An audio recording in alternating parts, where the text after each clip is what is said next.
तीर्थ कई हुए अवतार,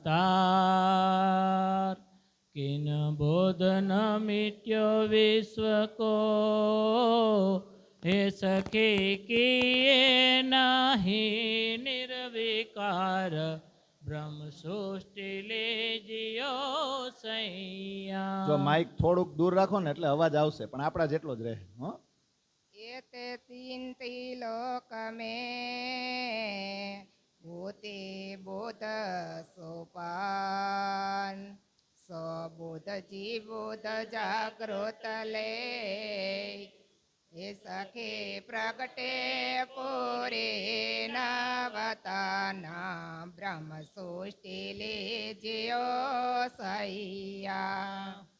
रोशन किली दय हमको, अने यो कर किया हुको, खोल दरवाजे पार के, इत बुलाए लीजो ब्रह्म सृष्ट के, ब्रह्म लीजियो. જો બ્રહ્મ સૃષ્ટ નથી, સૃષ્ટ બ્રહ્મ છે.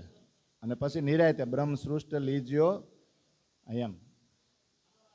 બ્રહ્મ સૃષ્ટિ જાહેર કરો, કરો લીલા રોસાન, અખંડ જનિતાય કે, સખી ક્યાલા મોલાવતાના, બ્રહ્મ સૃષ્ટિ લીજિયો સૈયા.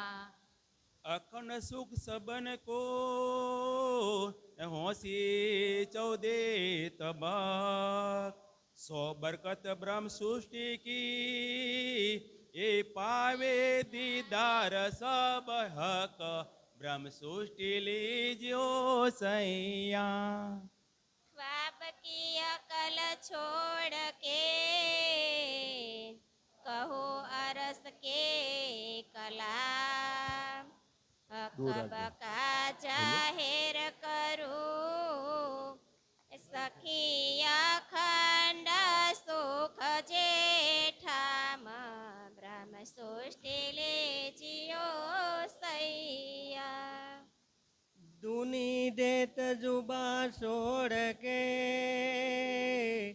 कहूँ जुबाय कलयोर, कलाम कहूँ अरसय जीम के, ये सखी महामति बैठे न ठोर, ब्रह्म सृष्टि ले जियो सैया. તમારે બોલવું છે? આપી દીધું? ઓકે હાલો. लाम कान सुन निर्गुण,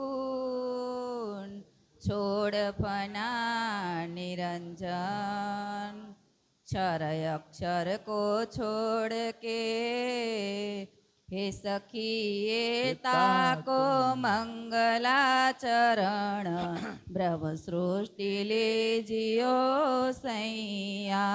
सखी मेरी जो है मूल वतन, ब्रह्म सृष्टि लीजियो सैया. ઘરે છે ને પરફેક્ટ જ ગાવ છો, પણ ઘરે પ્રેક્ટિસ કરો. ક્યાં સખી લગાડવું ને ક્યાં ન લગાડવું, એ ઘરે તમે રાગ શીખો. અને જો ઉતાવળ નહીં કરવાની, એકદમ રાગમાં નિરાતે ગાવાનું. આપણી પાસે પૂરો ટાઈમ છે, એટલે છે ને ઘરે પ્રેક્ટિસ. હું વારંવાર કહું છું, ઘરે પ્રેક્ટિસ જરૂરી છે. આ કાગળ એટલે આપ્યા છે ને, PDF કોપી એટલે આપી છે કે 30 દિવસ છે ને તમારે આટલું જ કરવાનું છે.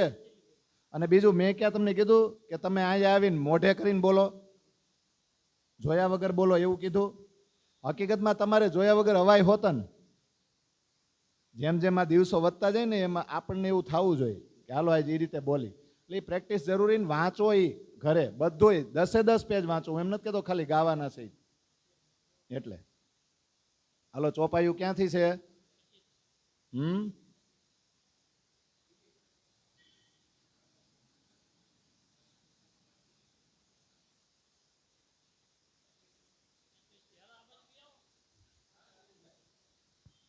જો અહીંયા નિરાયતે આવજો. વાયરિંગ છે ને એટલે એનું ધ્યાન રાખવાનું હો ખાસ. કોઈ ઉતાવળ નહીં કરવાની. અને અહીંયા એકદમ છે ને મારી નજીક આવીને ઊભું રહેવાનું, એટલે આમાં આવે. बीच कायम ठोर बिछोहा नहीं जो जुदी होवे गिरो दम खेल इशक जुदाई का क्यों देखे अरस में हम क्यों देखे अरस में हम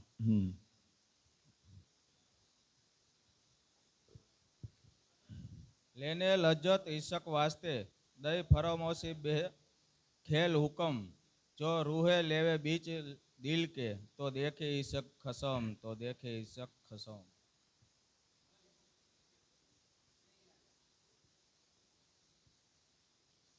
आप अंग रोहे बैठे हैं कि दिल से उपजाए हक सुख देने देखिया अपने दिल का इशक अपने दिल का इशक।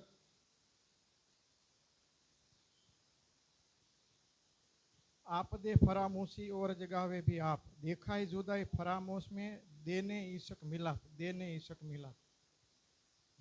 હાલો આવો બીજા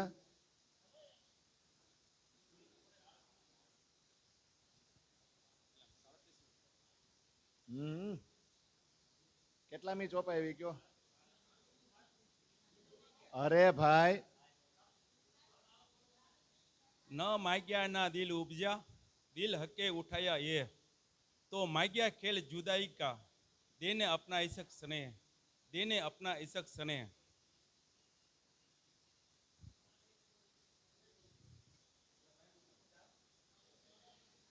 ईशक तरंग उपजत है दूर जाए मिलिए आए वास्ते ईशक हक के दिल का खेल फरामोशी देखाए। प्रणाम।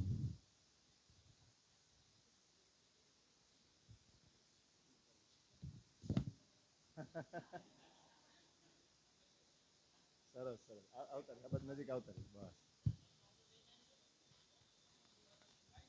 માઇક માઇક લ્યો ईशक तरंग उपज है दूर जाए मिलिए आए वास्ते ईशक हक के दिल का खेल फरामोशी का दिखाए।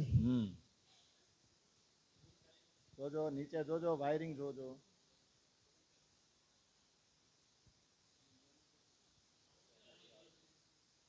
जैसा साहेब मुजरक तैसा मुजरक इशक जो दिल देखे देखियो કાંઈ વાંધો નહીં બોલવા દો ને तो सुख आए हक माफक सुख आए हक माफक। છે કે બાકી હજી હા તો એ બોલી જાવ હાલો એ બોલી જાવ હાલો કિરીટ કોણ આવે છે? કાંતિભાઈ બોલવાના છે? હાલો એ કાંતિભાઈ આવો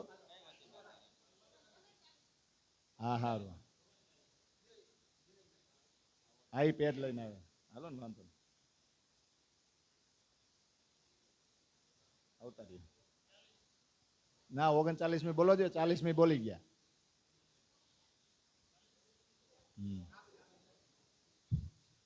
ईशक बिसुरे छे जानिए आए दूर से मिलाइए जब ये दो बातें अरस में न थी ईशक चिन्हा देखाई अब। प्रणाम। આજ કેટલામો દી છે હા 10મો દી થોડો છે 9મો જ છે ને તો 9મો દી હોય તો 25 થી 32 નો આવે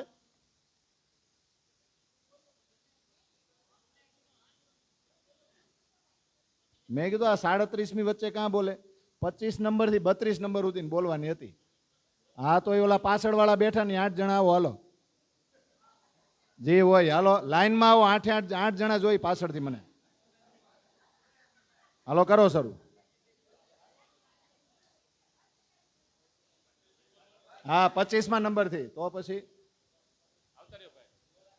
પણ તમે તો અહીંયા આવો પેલા હા એ આવશે હાલો અહીંયા ઉતર્યો ईशक सेती हारिए जीतावे ईशक इसके ईशक न आवही ईशक करे बेशक ईशक करे बेशक। હા જો ગોવિંદભાઈ આવી ગયા બીજું શું હોય નિરાયતે હો આવતા રહ્યો 26 હાલો ये बारीक बातें हक की क्यों कर जानी जाए ईशक हक के दिल का बिना हुक्मे क्यों समझाए। આ રીતે બોલાય જો એક એક શબ્દ એને છૂટા પાડ્યા આ સાંભળવા વાળાને સમજાઈ જાય એટલે નિરાયત રાખો ને નિરાયતે બોલો ઉતાવળ નહીં એ હક દેખાવે ઈશક तो बेर न पल एक होए 100 साल सोहबत कीजिए बिना हुक्म न समझे कोई। સરસ સરસ, ચાલો.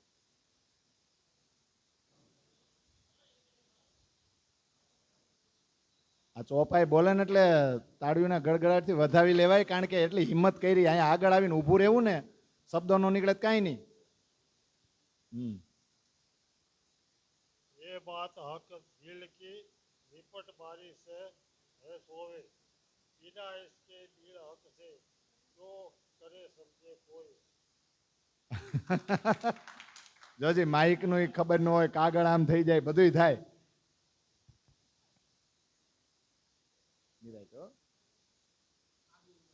આ બાજુ ઉતારી થોડાક, બસ. ईशक हक के दिल का क्यों आवे महबूज हक देवे तो ईशक आ वही ये हक के इसका का जुगुज. હવે કોણ કેટલેમાં આવ્યા? હાલો હાલો ને, બોલવાનું છે. હાલો બે ને, બે આવો બે. અરે આમ ન હોય ને, હાલો આમ કરે. હાલો, અરે ઈ કે છે આમ.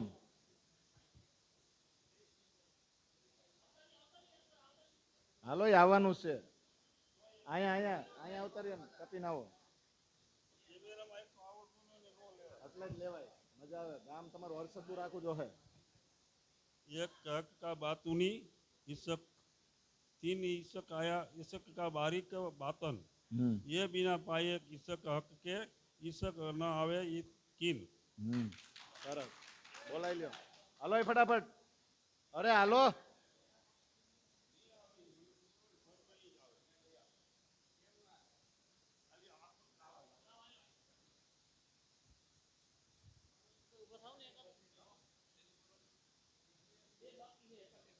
હજી બે બાકી છે. હાલો ફટાફટ કરો.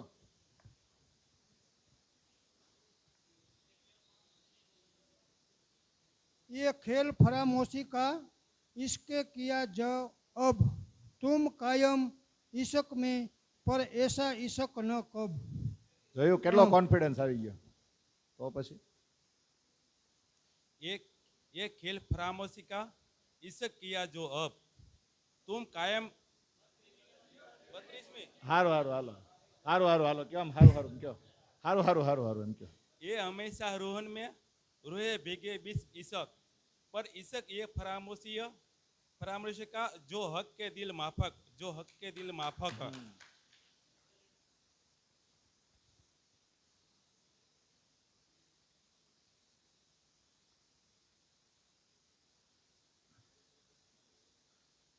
એક થી 12 ચોપાઈ તો સમજાઈ જઈશ. કાંઈ એમાં 13મી ચોપાઈ બોલો તો. 13મી ચોપાઈ જુઓ બધા. હાલો 13મી, એમાં 13 નંબર લખેલો છે ને. નિરાયતે ઉભા રહે. खेल हासी हक ईशक फरामोशी मोमिन ईशक के रसूल होय आया वास्ते ईशक न पाया किन. હવે જો પહેલું ચરણ શું છે? ઈશક ખેલ હાંસી હક. પછી ઈશક, તો આ બધું ઈશક થી થયું ને, ઈશક માટે જ થયું ને. ઈશક ખેલ હાંસી હક. આ જે હાંસીનો ખેલ છે એ શેના માટે? ઈશક. પછી ઈશક ફરામોશી મોમિન. ઈશકને લીધે જ મોમિનને ફરામોશી આપવામાં આવી કે નહીં? મતલબમાં મેઇન ટાર્ગેટ શું છે? ઈશક. પછી વાસ્તે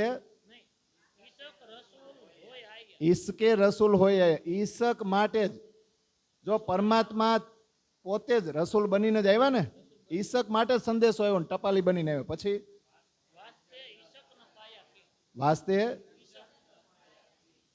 વાસ્તે ઈશક ન પાયા કીન. હવે તમે સમજો, રસૂલ બનીને તો આવ્યા, સંદેશો લઈને તો આવ્યા, પણ કોઈ સંદેશો ગ્રહણ કરી ગયું?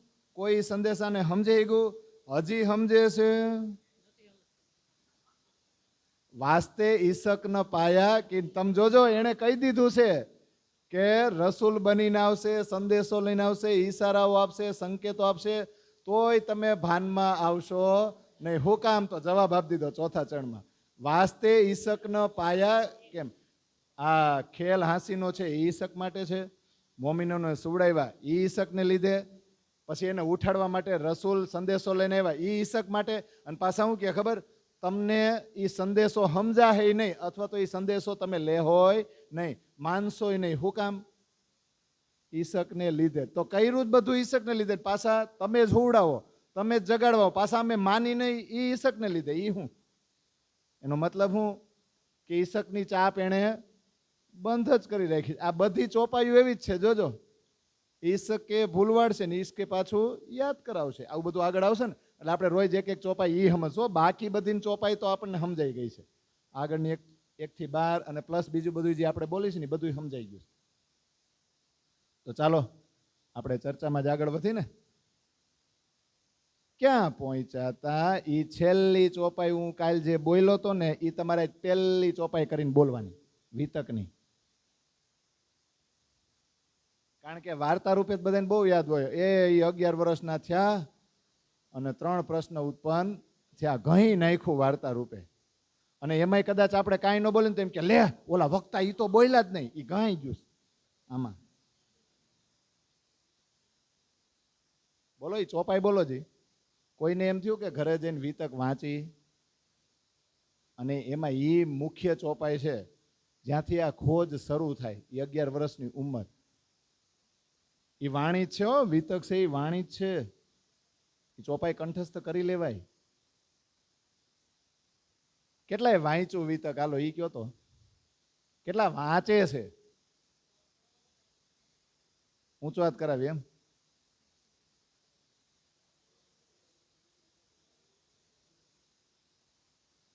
ગોઈતી ને ગોતો છો ને મોબાઈલમાં? હા, અત્યારે PDF કોપી બધું હોય, મળી હોત ને જાય. જબ વય વર્ષ 11 તબ મન ઉપજો વિચાર, મેં કોણ કહા થે આયા કહા મેરો ભરતા. કેટલા વર્ષની ઉંમર થઈ? 11. ત્યારે મનમાં વિચાર ઉત્પન્ન થયો, મેં કોણ. તો 11 વર્ષના બાળકને એના નામની ખબર જ હોય, એના મમ્મી પપ્પાના નામની, એના પરિવારની બધી ઓળખાણ હોય જ, બધોય પરિચય હોય. એના માટે પ્રશ્ન થયો તો નહીં, શરીર માટે પ્રશ્ન જ નથી.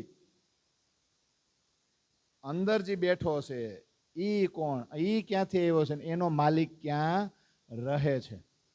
આ 3 પ્રશ્ન ને. અને પછી ખોજ જ્ઞાન એના જ પ્રદેશમાં, એના જ વિસ્તારમાં શરૂ થાય ને. બધાને પૂછે, પકડી પકડીને પૂછે કે હે પરમેશ્વર ક્યાં રહે છે?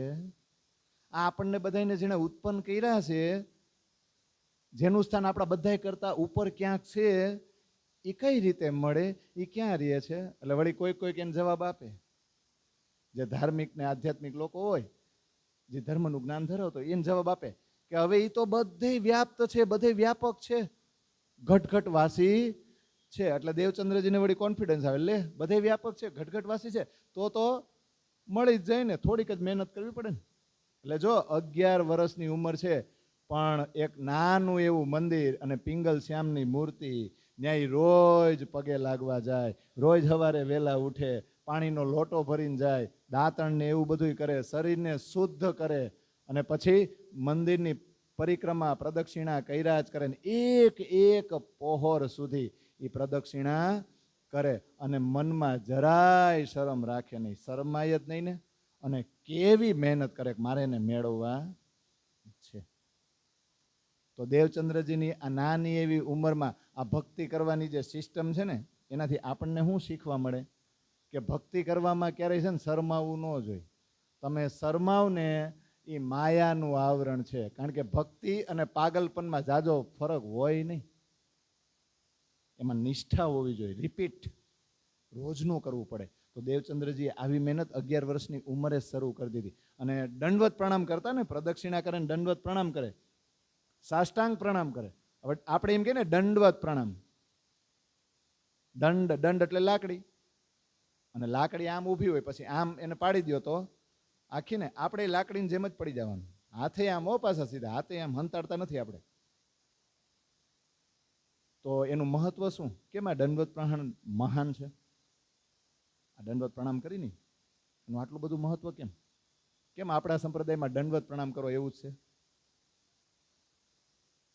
લાકડી પડી જાય, લાકડીનો એકેય ભાગ પછી ઓલા જમીનને અડવાનો રહી જાય. એમાં આપણે એ રીતે પડી જાય તો માથા જ શરૂઆત થાય. ક્યાંથી? માથું, પછી આંખ, પછી નાક, પછી મુખ, પછી છાતી ભાગ આવે કે નહીં, હાથ, પછી પગ અને આ જાંઘ સાથળ બધુંય થઈ જાય કે નહીં?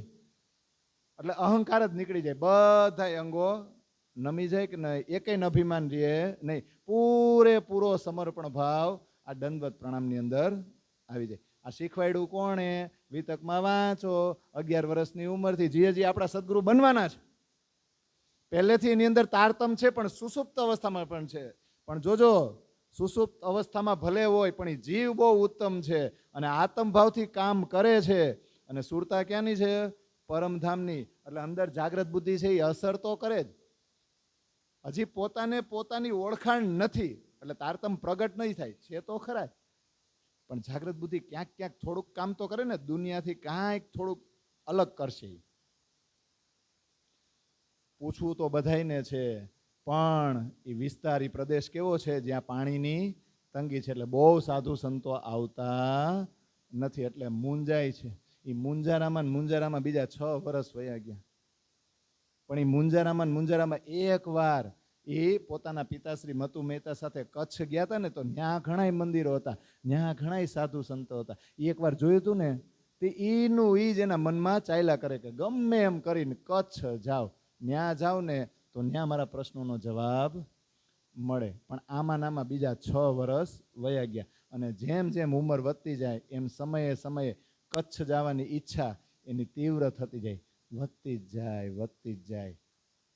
અને આ ઉંમરનું બાળક ભણવાનું બધું છોડીને, રમવાનું બધું છોડીને, એમાં 17 વર્ષનું થાય એટલે તો જવાબદારી કેવી આવે? ન આવે. પણ જરાય ધ્યાન ન આપે. એટલે સરસ મજાની ચોપાઈ છે, વિતકમાં જ આવે. અને મેં આ 40 ચોપાઈમાં લખી છે. ઘર મેં ખટપટ રહે, મન મેં રહે વૈરાગ, દુની સે બેર રહે, ઉन्हें દેખે લગે આંખ. હવે આવું થાય તો તકલીફ ન પડે મા બાપને, આ છોકરાને બેયને, અને પરિવારવાળાની તકલીફ ન પડે? આપણા ઘરમાં જ કોઈ આવું બાળક હોય તો, અને આવું થાય તો કરી હું? આપણે જવા દે આ રસ્તે? તો પછી એના મમ્મી પપ્પા જવા દે? એમ તકલીફ નહીં પડી હોય? ઘરમાં ખટપટ રહી અને મનમાં વૈરાગ. અને દુનિયાના જેટલા પણ કાર્યભાર છે, દુનિયાના જેટલા પણ વ્યવહાર છે, એનાથી એને દુશ્મનાવટ જ રહી. એને ગમતું નથી, એમાં મન પરોવાતું નથી. એને જોઈને જ આમ અગ્નિ ઉપડે, ક્યાં આ લોકો આરે મારે બેહવું, ઉઠવું, બોલવું, અને આ વ્યવહારમાં મારે રચ્યા પચ્યા રહેવું, આ બધું શીખવું, એને મજા જ નથી આવતી. સમજાવે કોણ આને? માતા પિતા. પરિવારવાળા નહીં સમજાવતા હોય? બહુ જ સમજાવ્યા, બહુ જ શિખામણ આપી, પણ દેવચંદ્રજી માનતા નથી. બસ એના દિલમાં તો એક જ ઈચ્છા કઈ કે ગમે એમ કરીને કચ્છ જવું છે. આડાવડા બધાને પૂછે હોત ને કે કચ્છ કઈ રીતે જવાય, તમે જાતા હોત મને લઈ જશો? આવી તીવ્ર ઈચ્છા તમે જુઓ. અને તીવ્ર ઈચ્છા હોય ને એટલે રાજજી સાંભળે, વ્યવસ્થા કરી દે કે નહીં? એમાં એને સમાચાર એવા મળ્યા કે ઉમરકોટના રાજાના વજીર છે ને, એ કચ્છ ભુજનગર જઈ રહ્યા છે. અને કઈ રીતે, કયા પ્રયોજનથી, હેતુ શું છે એનો? તો એ સમયે શું હતું? રાજાની તલવાર લઈને વિવાહ કરવા જવાની પ્રથા હતી ને, તો ખાંડા જાન ને તલવાર લઈને, રાજાની તલવાર હોય એને ખાંડા વિવાહ ને કોઈ એમ, ઈ જાન લઈને ઈ જઈ રહ્યા હતા. પણ હાયરે એને સવારી હતી ને, 200 સવારી હતી ને 1 બગધી હતી. હવે આમ તો તમે જુઓ તો રણ પ્રદેશમાં જાય તો ઊંટની સવારી હોય ને, એકાદ વિતકમાં તમે વાંચો હતી કે ઘોડ સવારી, પણ હવે કેમ સમજવું? પણ સવારી હતી એમ સમજો નહીં. 200 સવારી ને 1 મોટી બગધી હતી. એની પાસે આ બધી વ્યવસ્થા હતી. દેવચંદ્રજીએ સાંભળ્યું તો દોડીની વજીર પાસે ગયા કે મારે તમારી એરે આવું છે, તમે કચ્છ જાવ છો ને, તમે ભુજનગર જાવ છો ને, મને ખબર છે, હાલો મને લઈ જાઓ ને. તો ઓલા વજીરે પૂછ્યું, પણ તમે આવશો કઈ રીતે? અમારે તો જાનૈયામાં આટલા જ છે, લિમિટેડ માણસો જ છે ને, એ પ્રમાણે એટલી જ સવારીઓ છે. તો તમારી પાસે કોઈ સવારી છે કે પછી પગપાળા આવશો? ત્યારે દેવચંદ્રજી કીધું, મારી પાસે કાંઈ સવારી નથી, મારે તો પગપાળા જ આવવું છે. અને હું તમે ટેન્શન લ્યો માં, તમારી પાછળ આયલો આવીશ. ત્યાં તો ઓલા વજીર ખીજાય કે ના હોય કે આવી રીતના કાંઈ નથી કરવાનું, અમારી પાછળ પાછળ આવશો ને રસ્તામાં તમને કાંઈ થઈ જાય અને કોકને જાણવા એમ મળશે તો કે અમને આમને કીધું હતું કે અમારી પાછળ પાછળ આવજો અને આમ તેમ, પછી અમારી ઉપર કાંઈક કોપ આરોપ મૂકે તો. એટલે એવી રીતના તમારે ન થવાનું. પાછા જો વજીર છે ને એની જ જ્ઞાતિના હતા. કોણ? દેવચંદ્રજી. એટલે તમને આવી તકલીફ પડે એ અમારથી સહન ન થાય, એટલે તમારે આવું નથી. અને તમે તો પાછા બાળક વયના જ છો, એટલે બાળક થઈને આ રીતે અમારી સાથે અવાય નહીં. એને તો કહીને ના પાડી દીધી, ગુસ્સો કરીને ના પાડી દીધી. પછી દેવચંદ્રજીને એમ થયું કે હું કામ આને પૂછું છું, મારે આને પૂછવાની જરૂર જ નથી. એ જાન નીકળશે એટલે એની પાછળ પાછળ હું ચાલ્યો જઈશ, એને ક્યાં ખબર પડવાની છે. પણ જો દેવચંદ્રજી જે જવાબ આપ્યો ને, હું તમારી પાછળ પાછળ આવી જઈશ, અને છેલ્લે નક્કી કર્યું કે એને ક્યાં ખબર છે, હું પાછળ પાછળ વયો જઈશ. કેવી ઊંડાણવાળી વાત છે. ગોતવા જાય છો, હજી મળ્યા નથી. આપણને તો મળેલા છે, મળેલા છે કે નહીં? તો પરમધામ જ જવાનું છે કે નહીં આપણે બધાને? તો આપણે પરમધામ જવું છે. રસ્તો કોણે બતાવ્યો છે? આ વાણીમાં રસ્તો છે કે નહીં? તો આ રસ્તે આપણે આ પદ ચિહ્ન ઉપર આપણે ચાલવું જોઈએ કે નહીં?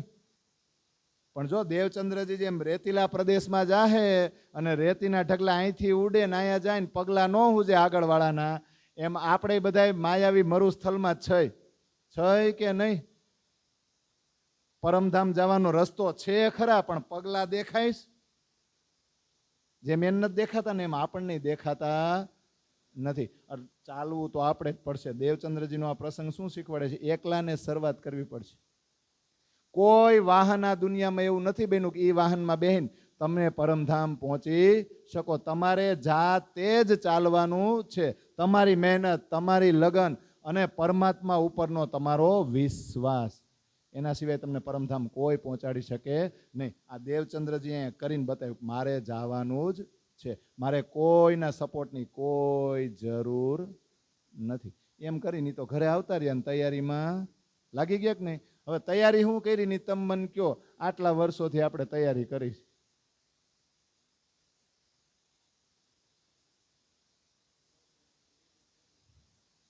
મને છે ને એ યારું મને યાદ જ નથી રહેતું, એ રાચ રચેલું ભેગું કર્યું હોય નહીં.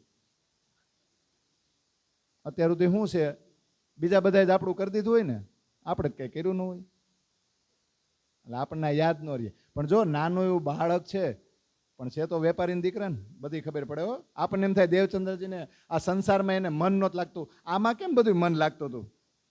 કારણ કે પાછું ન થવાનું હવે. અને રસ્તા મળે ન મળે, કોઈ આશરો આપે ન આપે, એટલે કેવું બાળક તૈયાર છે. તમે તો જુઓ, ઘરે ગયા અને સામગ્રી ભેગી કરી. પહેલાં તો થાળી ને વાટકા અને ઓલી કઢાઈ હોય ને તવી, પછી પાણીનો લોટો, પછી કપડાં નહીં લેવા પડે. જો ધીમે ધીમે બધાને યાદ આવે. આ બધું તો આપણે જોઈ જ ને કા. પછી રણ પ્રદેશમાં આમ તેમ કોઈ આડું આવે તો નાની કટારી લીધી ને, ચોરનો ભય લાગે કે નહીં, અને પછી પોટલી તૈયાર કરી. આ બધી વસ્તુઓ તો મેઇન જરૂરિયાત છે જ. બીજું પણ કાંઈ વધતું ઘટતું હોય ને બધું લઈ લીધું. થોડાક પૈસા લઈ લીધા, ખર્ચો નહીં કરવો પડે. ભુજનગરમાં જાય છે એમ થોડા કોઈ બીજા ખર્ચો કરશે એની વાહે, એટલે થોડાક પૈસા વાપરવાના લઈ લીધા. જો તો ખરા એની તૈયારી, ચોપાયું વાંચજો, બહુ સરસ. પણ તૈયારી તો કરી લીધી અને થોડુંક ભોજન કરી લીધું. ભૂખા પેટે થોડું નીકળાય, એટલે ભોજન કરીને પછી થોડોક આરામ કર્યો. હજી જાન નીકળવાની વાર છે, થોડા જોલું કરી લઉં. ત્યાં 4:30 થઈ ગયા રોંઢાના. દિવસમાં 4 ઘડી બાકી હતી અને રાત્રિનો પ્રહર શરૂ થવાનો હતો. 4:30 સુધી હુતા. ઉઠ્યા ને અચાનક ત્યાં તો જોયું કે જાન તો તૈયાર થઈ ગઈ છે, નીકળી હોત ને ગઈ. તકલીફ ક્યાં પડી? બધું તૈયાર તો કરી રાખ્યું હતું, પણ પોટલી બાંધતા બાંધતા કમરમાં થોડુંક મોડું થઈ ગયું કે નહીં? અને પાછું મોડું શું કામ થયું? થોડોક ડર હતો, હંતાઈને કરવાનું હતું ને બધું, પરિવારવાળાને ખબર પડવી જોઈએ નહીં. એમાં ને એમાં બધું મોડું થઈ ગયું. આપણે મોડું નથી કરી નાખતા કમર કસવામાં. શેની કમર કસવાની? આ કાર્ય હાથમાં લેવાની, આ જાગણી કરવાની. જાગો અને જગાવો, એ લક્ષ્ય તો આપણે લઈ લીધું, પણ ઓલે શું કહેવાય, અડપ નથી ચડતી એવું. આપણે કમર નથી કસતા, ખાલી બણગાસ ફૂકી છે. અને ચોપાઈ વારંવાર યાદ રાખવાની, કહેની સુનની ગઈ રાત મેં આયા રહેની કા દિન. તો આપણે સદગુરુ અને પ્રાણનાથજી બંનેના રસ્તા ઉપર ચાલવાનું છે. એનો જયકારો બોલાવવાથી કાંઈ ન થાય, એના નામ લેવાથી કાંઈ ન થાય. એના રસ્તે ચાલીને તો આપણે ન્યાના હોય કે નહીં.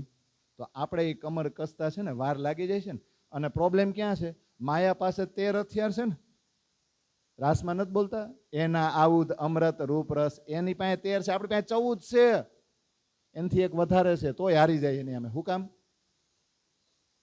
આપણી પાસે 14 કયા થાય? 5 જ્ઞાનેન્દ્રિય છે, 5 કર્મેન્દ્રિય છે, 4 અંતસ્કરણ નથી, એના કરતાં એક વધારે નથી. આ બધા આપણા કાબુમાં રેક નહીં પણ નથી રહેતા, કારણ કે આ બધાને આપણે ટ્રેનિંગ નથી આપી, કાં તો આ બધાએ ટ્રેનિંગ લીધી નથી ને. આ હથિયારને ચલાવવા કેમ ને, કઈ બાજુ કઈ દિશામાં વાળવાની ચલાવવાની ટ્રેનિંગ લીધી નથી, એટલે આપણે હારી જાય છે. પાછું 15મું હથિયાર છે, અચૂક અચૂક લાગે હો. આ 14 હથિયાર તો કદાચ કામ ન આવે, પણ 15મું હથિયાર છે માયાથી ભાગી જવું. ભગાય. આ દેવચંદ્ર જે અત્યારે શું કરે છે? હંતાઈને જેને આપણે લીડર સમજી છીએ, જેને આપણે સદગુરુ સમજી છીએ, એ ભાગી ગયા. ભાઈગન તો 15મું હથિયાર અચૂક છે, માયાથી ભાગવું. માયાથી ભાગી જાવ ને એટલે એ કાંઈ આપણું બગાડી લે. પણ અહીંયા દેવચંદ્રજી એનો આ પ્રસંગ એ સમજાવે છે કે નીકળવું તો આપણે એકલાએ જ પડશે. અને જે સંશોધન, જે આ શોધખોળ, જે આ ખોજ કરવાની છે ને આત્મજ્ઞાન માટે, એ અંદરથી જ કરવાની છે. અને મોડું થઈ ગયું, જાન આગળ વહી ગઈ, જાન દેખાય નહીં. પાછળ પાછળ દોડ તો મૂકી તા અંધારું થઈ ગયું, અને અંધારું થઈ ગયું ને રાત પડી ગઈ. અને એ મુલક રેતી હકા. એ મલક કે મુલક શેનો છે? એ રેગિસ્તાન છે, એ રેતીનો પ્રદેશ છે. અને હવે કાંઈ દેખાય ને. કોની રે વાત કરવી? કોઈ હોવો તો જોઈ ને. અરે 2 જણા હોય ને તોય બીક લાગે. કોઈ ચોર આવે, કોઈ લૂંટાર આવે ને મારી નાખે તો 2 જણાની તકલીફ પડે, આ તો એકલા. અને પાછું પવન આવે તો રેતીનો ઢગલો અહીંથી ઉડે ને પાછી આગળ ઢગલો થાય ને, આમ ધુઆ કહેવાય. તો આગળ કોકના પગના ચિહ્ન હોય એ પાછા ભૂસાઈ જાય કે નહીં. તો આગળ જે જાન ગઈ છે એના પગલા દેખાય નહીં. હવે ડર લાગ્યો. વય બાલક અને મન દહેશત, પેટ મેં ઉઠા દર્દ.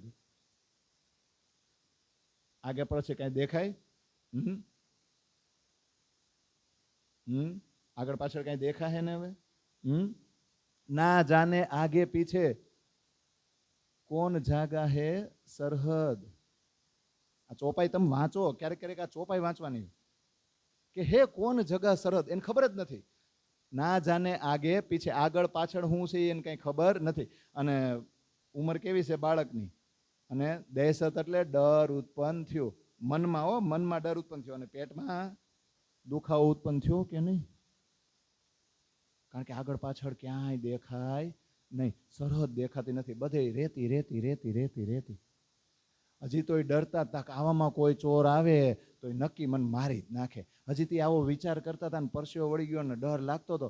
ત્યાં તો દૂરથી એક વ્યક્તિ આવતો હોય ને એને એવું દેખાણું. એને જોઈને નક્કી એને કરી લીધું કે આ ચોર જ હશે ને મને પકડશે, મને લૂંટી લે, મને મારી નાખશે. હજી તો આવો વિચાર કરતા હતા. ત્યાં તો એ ચોપાઈ વાંચો ને તો એમ કે એક શખ્સ દિયા દીદાર. દીદાર એટલે દર્શન. એક વ્યક્તિએ દર્શન પણ નજીક આવી ગયા. નજીક આવીને એનું સ્વરૂપ કેવું હતું? બહુ જબરજસ્ત હુકમનું સ્વરૂપ હતું. અને આમ તમે કહેવા જાઓ ને તો અલૌકિક છે.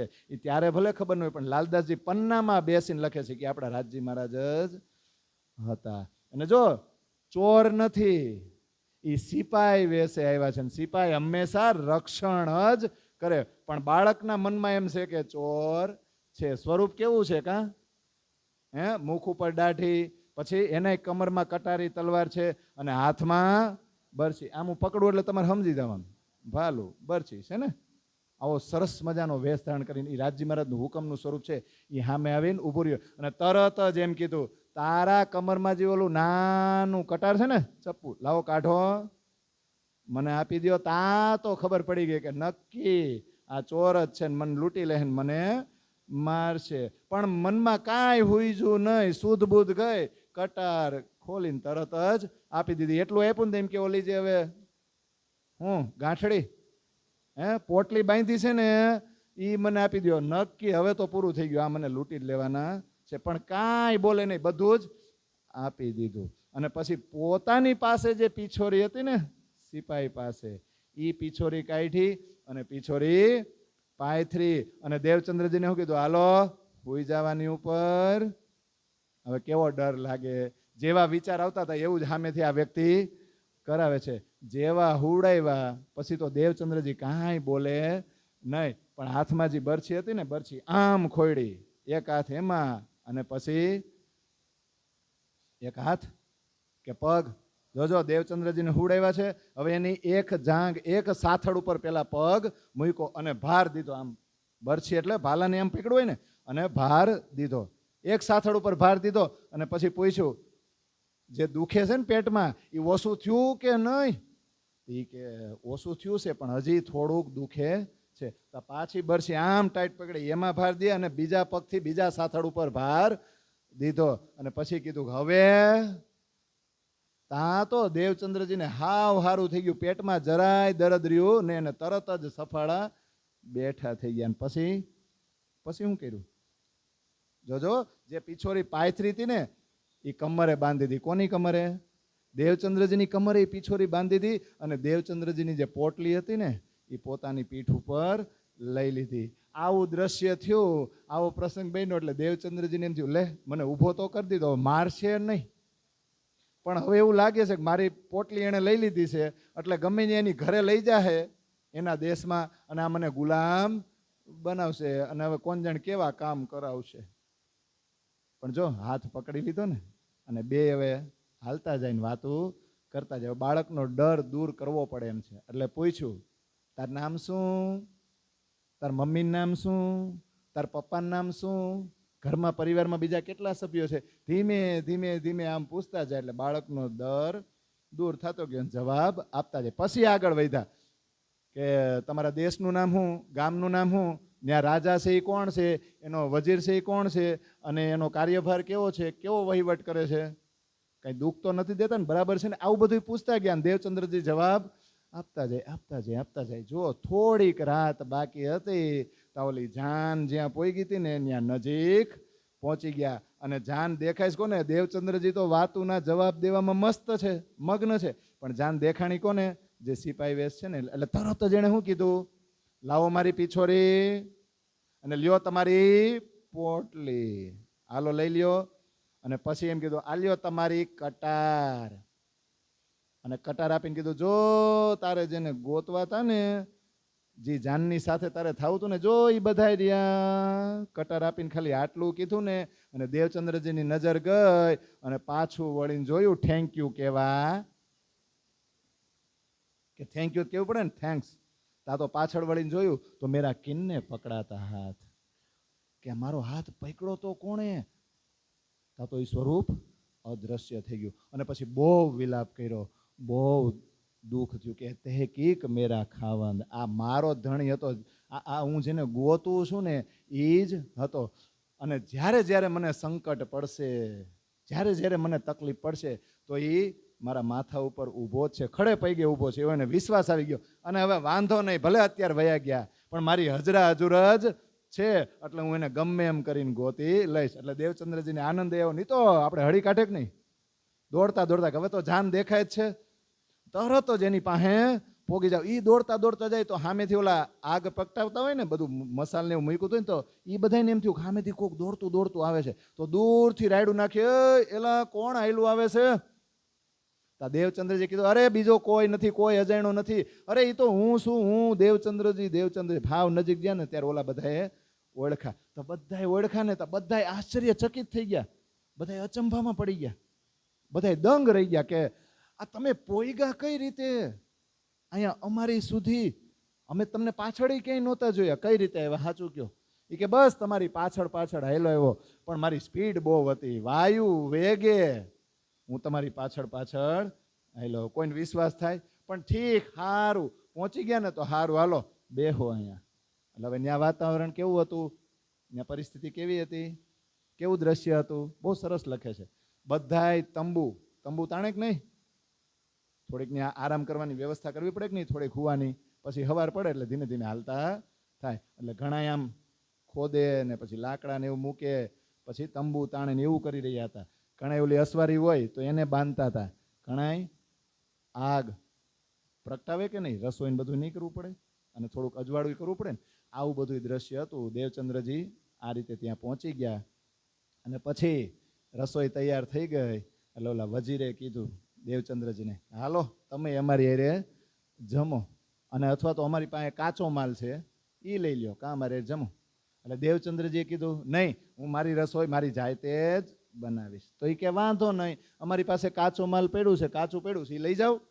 તો એ કે નહીં, એ સીધા કે ને એ કાચો માલ હું મારી ઘરેથી લાવ્યો છું. ત્યારે વજીરને થોડુંક દુઃખ થયું. એ કે તમે અમારી જ જ્ઞાતિના છો તો અમારી એવો ભેદભાવ રખાય, અમારું કાચું તો તમારે લેવું જ પડે. પછી એને દુઃખ ન થાય ને એટલે એનો કાચો માલ સામાન એને લીધો, એ સામગ્રી લઈ લીધી. પછી દેવચંદ્રજીએ પોતાની રસોઈ પોતાના હાથે બનાવી અને કોને ભોગ ધરાવ્યો, એટલે કોને યાદ કરીને જઈમાં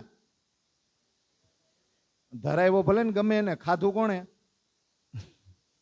પણ યાદ કોને કર્યા, જે સ્વરૂપે સિપાઈ વેશે દર્શન દીધા હતા ને એને યાદ કર્યા, એને ભોગ ધરાવ્યો. પછી જઈમાં અને પછી બધા હોઈ ગયા અને હવાર પડે ને હવે ધીમે ધીમે એટલે જાન તો તૈયાર થઈ ગઈ. દેવચંદ્રજી ઉઠી ગયા અને તૈયાર થઈ ગયા. તો 2 ઊંટ સવાર હતા, એને ઓલા વજીરે પૂછેલા, એ કેટલાક બેઠા છો તમે? એ કે 2 ઊંટ ઉપર અમે 4 જણા થઈ. કે આ 5મો આવી જાય કે નહીં વચ્ચે? એ કે આવી જાય તો કરો, બેહાડો, અને બીજું તો હું હવે આને થોડો હલવાય કાં. એ દેવચંદ્રજી એમાં સેટ થઈ ગયા અને ધીમે ધીમે ધીમે જાન ભુજનગર પહોંચી ગઈ. જાન ગઈ એની જગ્યાએ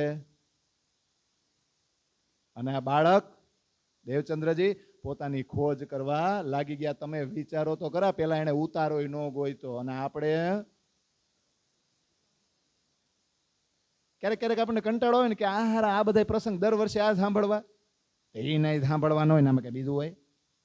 ભાગવતમાં એનું જ આવે, રામાયણમાં એનું જ આવે, શિવકથામાં એનું જ આવે, આપણામાં પણ આપણામાં જે આવે ને એનામાં આપણા હાથી ઘોડાનો ફરક છે. આપણા જે આ પ્રસંગ જે પણ દેવચંદ્રજી સાથે પ્રસંગ અને ઘટના બને છે ને એ એક એક સંસાર જ્યારથી બન્યો ત્યારથી માંડીને અત્યાર સુધી આ ભક્તિમાં જે કર્મકાંડ રૂપી રૂઢિચુસ્તતા અને આડંબર છે ને એને દેવચંદ્રજી દૂર કરી રહ્યા છે. આ પ્રસંગ આપણને વાર્તા લાગે, આ જેવા તેવા પ્રસંગ નથી. જો એણે ઉતારાની ક્યાંય વ્યવસ્થા માંગી કે પહેલાં હું રહેવાનું ગોતી લઉં, ભાડાનું મકાન ગોતું, પછી ખોજ કરશું નિરાયતે. આપણે જાય પહેલાં શું કરી, આપણે પન્ના જાય ને તો ઘણા ખબર હાલીને પોટલા લઈને એમને આવે શરદ પૂનમમાં, એને ખબર જ નહીં હું ક્યાં હોઈશ. રાજજીને પ્રેમ તો એ કરે. અને આપણે તો અહીંથી ટિકિટ નોંધાવીને 2 મહિના પહેલાં, અમારી એક રૂમ રાખજે, ત્યાં ગરમ પાણી છે, ગીઝર છે, લાકડા છે, અને જેવી તેવી રૂમ જોઈ નહીં. એટલે બાપા એ ફેસિલિટી તો અહીં ભોગવી છે, ઘરે નથી ભોગવતા. તો ત્યાં જઈને રાજજીના દરબારમાં જાઓ છો કે ફેસિલિટી? જો આ દેવચંદ્રજીનું આ પ્રસંગ, આ ચરિત્ર આપણને બધું સમજાય. આ એક એક પ્રસંગ છે ને સમજવા જેવા છે. તરત જ એણે ખોજ ચાલુ કરી દીધી. સૌથી પહેલા તો મંદિરોમાં જાય ને, ત્યાં કોણ હોય? મહંત અને પૂજારી. એને પૂછે ને પરમેશ્વર ક્યાં છે, પરમાત્મા છે ક્યાં? તો કે આ મૂર્તિ નથી દેખાતી, મંડો એની ભક્તિ કરવા. પણ ન્યાયનું મન માયનું નહીં. થોડાક દિવસ રહ્યા ખરા. પછી એ જ વિસ્તારમાં સંન્યાસી હતા, ડીંભધારી, બહુ આડંબરને માનવાવાળા.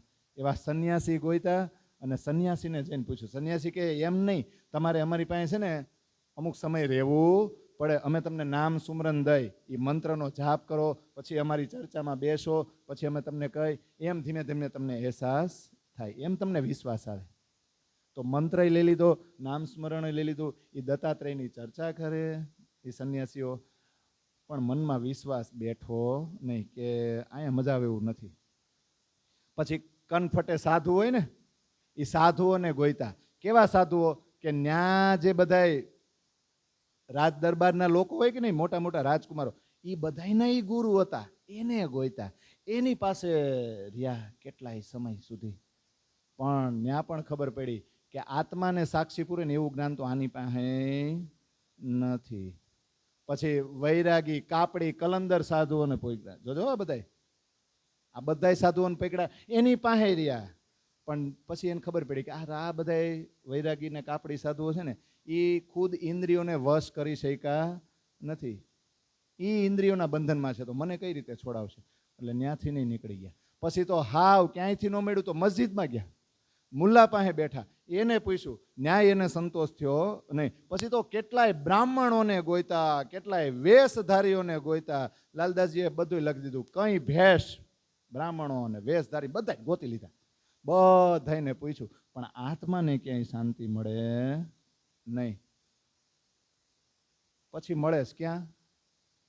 આવી ખોજ કરતા જાય, એમ કરતા કરતા કચ્છ દેશ અને એનું એક સિટી ભુજનગર આવી પહોંચ્યા. ભેટો કોની સાથે થઈ ગયો? હરિદાસ મહાત્મા. હરિદાસજીને જોયા, એ રાધા વલ્લભી સંપ્રદાયમાં હતા અને આતમની ગરજથી ભક્તિ કરતા અને બાંકે બિહારીની સેવા કરતા અને સખી ભાવે કરતા. જો અહીંયા આ જે આ જોયું ને ત્યાં એને થોડુંક થઈ ગયું, ખારું અહીંયા રહેવા જેવું છે. પણ પેલા જોયું તો હરિદાસજી કઈ રીતે સેવા કરતા? બાંકે બિહારીની સેવા કરતા ને કઈ રીતે? સખી ભાવ એટલે કઈ રીતે? જોજો, એ સાક્ષાત એ બાંકે બિહારી એની સેવા કરતા ને તો સાક્ષાત મારી પાસે છે, અજરાજુર છે. એમ જે રૂમમાં એને ગોઠવ્યો હોય ને, જે સેજિયા કે સિંહાસન ઉપર, તો કેવી સેવા કરતા કે ઠંડીની ઋતુ હોય તો હુંફાળું વાતાવરણ કરી દે, ગરમીની ઋતુ હોય તો ઠંડુ વાતાવરણ કરી દે. અને ઋતુ પ્રમાણે કાંઈ પણ વાતાવરણ ચેન્જ થાય તો દિવસમાં 2-4 વાર સ્નાન પણ કરે, પણ જરાય એને આળસ થાય નહીં. આવી સેવા કરતા અને એ પ્રમાણે બધી વ્યવસ્થા કરતા. આવી સાંચવટી જોઈને એટલે દેવચંદ્રજી વિચાર કરવા લાગ્યા અને થોડીક પોતાને શાંતિ મળી. એટલે લાલદાસજી ચોપાઈ લખે, ઈન ઠીકાને આય કે આતમ પાયો કરાર. સમજાય છે? બોલો તો આનું ગુજરાતી. ઈન ઠીકાને આય કે આતમ પાયો કરાર. બોલો, આતમ એટલે દેવચંદ્રજી, કરાર એટલે એ સચવટી દેખ કે કરને લગે વિચાર. જો હું ચોપાઈ એટલે કહું છું, બહુ ઈજી ચોપાઈ છે. તમે ખાલી આ ચોપાઈ રોજ વાંચો. આવી સાંચવટી જોઈને કે આવો સખી ભાવ છે અને વિચાર કરવા લાગ્યો કે આના સંપર્કમાં હું રહું, આના કોન્ટેક્ટમાં રહું, આની સંગતમાં રહું તો મને મારા 3 પ્રશ્નોનો જવાબ મળે. એટલે બીજું બધું મૂકી દીધું અને હરિદાસ મહાત્મા સાથે રહેવા લાગ્યા. તો જો હજી રહેવાની વ્યવસ્થા થઈ ગઈ કે નહીં? હરિદાસના ઘરમાં જઈશે ને બધું, એની રહેવાની વ્યવસ્થા થઈ ગઈ કે નહીં? તો મતુ મહેતાને ખબર ન પડે, હમાસાર ન મળે કે આપણો છોકરો ક્યાં છે? કારણ કે વેપાર કરવાથી અહીંયા આવતા કે નહીં, તો સમાચાર આડાવડા મળે કે નહીં કે હવે હરિદાસ મહાત્માની સોબતમાં જ છે અને દેવચંદ્રજી નામના વ્યક્તિ છે. ખબર પડી ગઈ. મતુ મહેતાની બધા ઘર પરિવાર સાથે અહીંયા આવી ગયા. આવીને શું કરે? ખીજાય નહીં? પેલા તો ખીજાય નહીં, બહુ ખીજાણા કે આવી રીતના અમને કીધા વગર તમે અહીંયા આવી ગયા ને આમ છે ને તેમ છે ને તમારે હવે જવાબદારી લેવી જોઈએ. પણ ગમે એટલી ડગાવવાની કોશિશ કરી, દેવચંદ્રજી ડગે નહીં. બસ એ તો મન, વચન અને કર્મથી હરિદાસ મહાત્માની સેવામાં જ, એની સોબતમાં, એની સાથે બેસે ને એની સાથે ચર્ચા કરે અને સખી ભાવે કઈ રીતે સેવા કરાય, કઈ રીતે ભક્તિ કરાય એ શીખતા જાય. હવે વિચાર કરજો, એની સાંચવટી જોઈને દેવચંદ્રજી એની પાસે રહ્યા હતા ને, હવે દેવચંદ્રજીની સાંચવટી જોઈને હરિદાસ મહાત્માને વિચાર આવે આનું શું કરવું? કે આવો વ્યક્તિ તો મારી પાસે કોઈ દી આવ્યો નથી, જેને આટલી બધી નિષ્ઠા હોય. એટલે એને સામેથી હરખ થયો કે તને મારે નામ સુમરન આપવું છે. હું તને એવો મંત્ર આપું ને કે એ મંત્રને તું વિશ્વાસ સાથે વારંવાર એનું રટણ કરીશ ને તો તારી આત્માને આનંદ મળશે. એટલે એણે તો એક દિવસ નક્કી કરી લીધો કે મારે તને નામ સુમરન આપવું જ છે ને આ દિવસ નક્કી છે. હવે વિચાર કરો, આ બાજુ મતુ મહેતા એમ વિચારે કે આને સમજાવવાથી સમજતો નથી તો આને વળગાડો. ક્યાં? કારણ કે ઉંમર થઈ ગઈ છે, 17 વર્ષના નહીં સમજતા.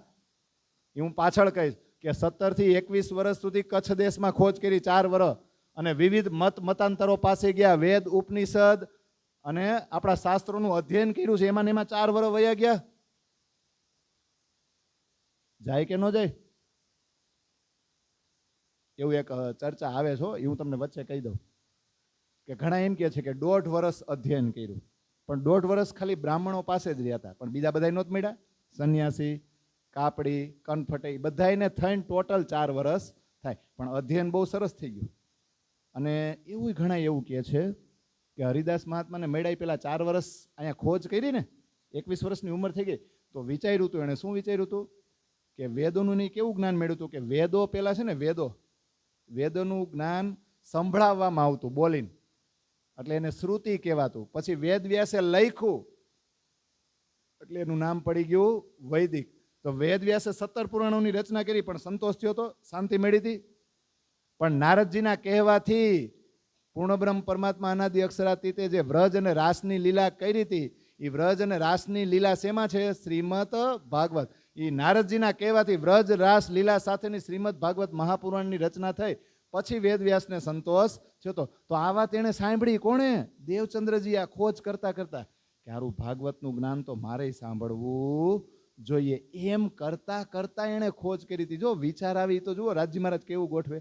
4 વર્ષની ખોજ કર્યા પછી એને આવો વિચાર આવ્યો ને કે શ્રીમદ ભાગવતનું જ્ઞાન મારે સાંભળવું જોઈએ, એ લીલાનો રસ મારે પીવો જોઈએ, એવો વિચાર આવ્યો. એટલે 21 વર્ષની ઉંમર પછી સીધો ભેટો કોની હેરે થયો?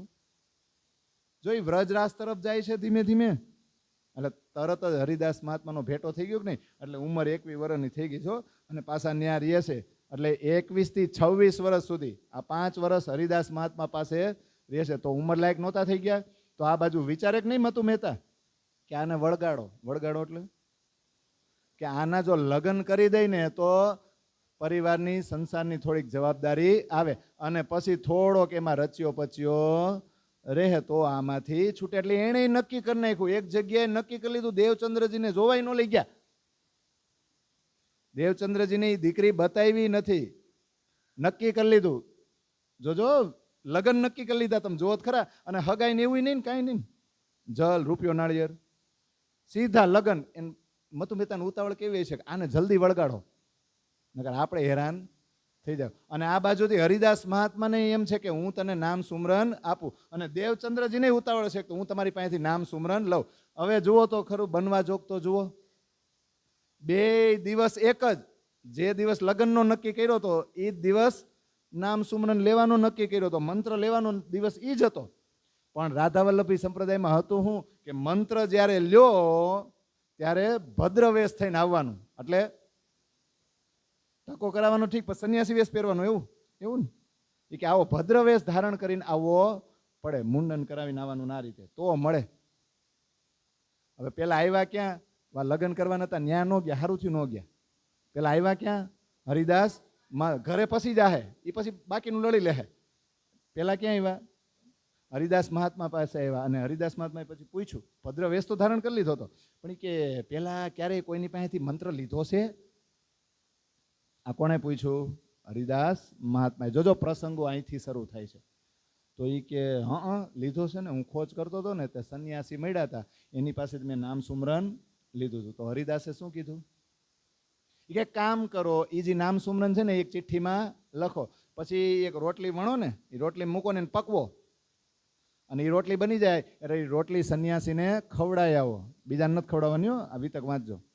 એ રોટલી સંન્યાસીને પાછી આપી આવો, એ સંન્યાસી રોટલી ખાઈ લે એટલે તમારો મંત્ર ત્યાં પાછો વયો જાય ને, પછી હું દઉં. ત્યારે દેવચંદ્રજીએ જવાબ આપ્યો ને, ભલે તારતમ ઉજાગર નથી થયો, પણ જાગ્રત બુદ્ધિ હોય ને, એ ટોર્ચ હોય ને, એ લાઇટ ઝબકારા તો કરે જ.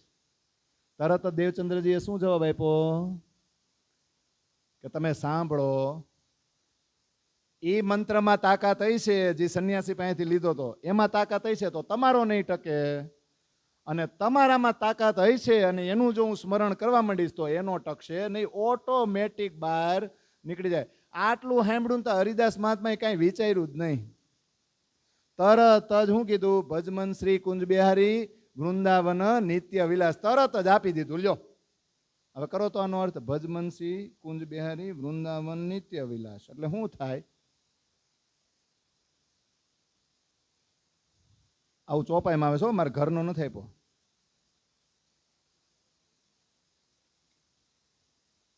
જોજો સુંદરબાઈ છે, શ્યામાજી છે, કિશોર અવસ્થાવાળું સ્વરૂપ છે, સામે મંત્ર એવો જ મળે. જુઓ, વૃંદાવનમાં નિત્ય વિલાસ કરવા વાળા કુંજ બિહારી.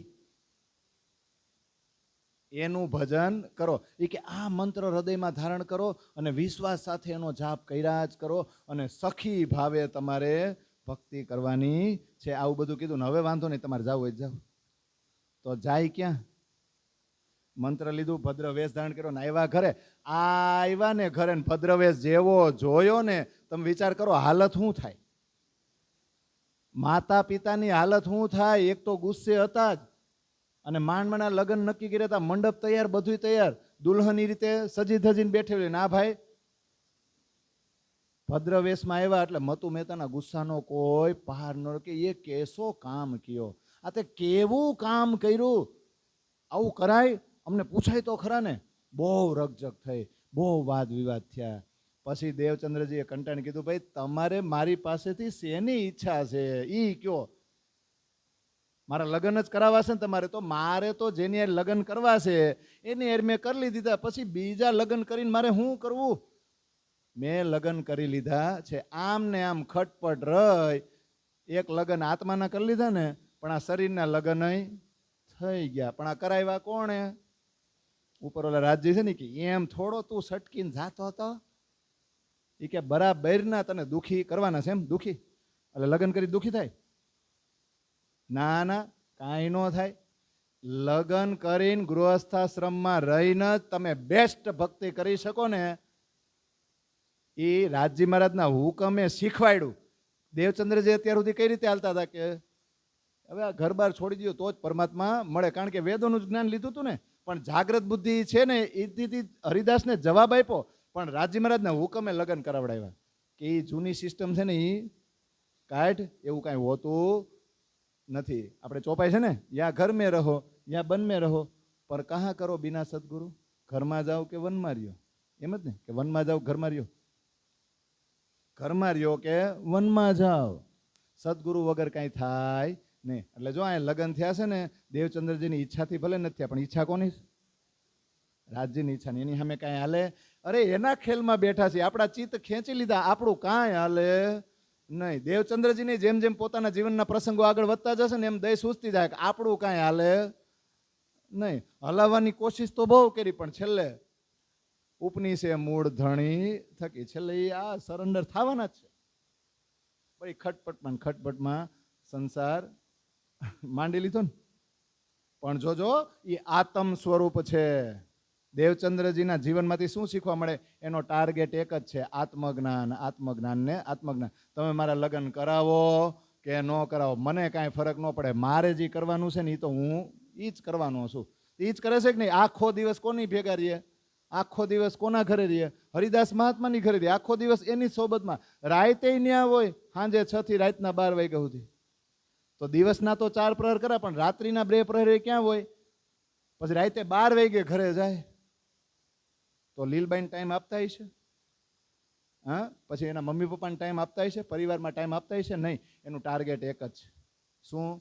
મેં કોણ કહાથી આયા કહાં મેરો ભરતા. હું તો કહેવાની જયકાર જ ન બોલાવે. દેવચંદ્રજીનો જયકારો બોલાવાય?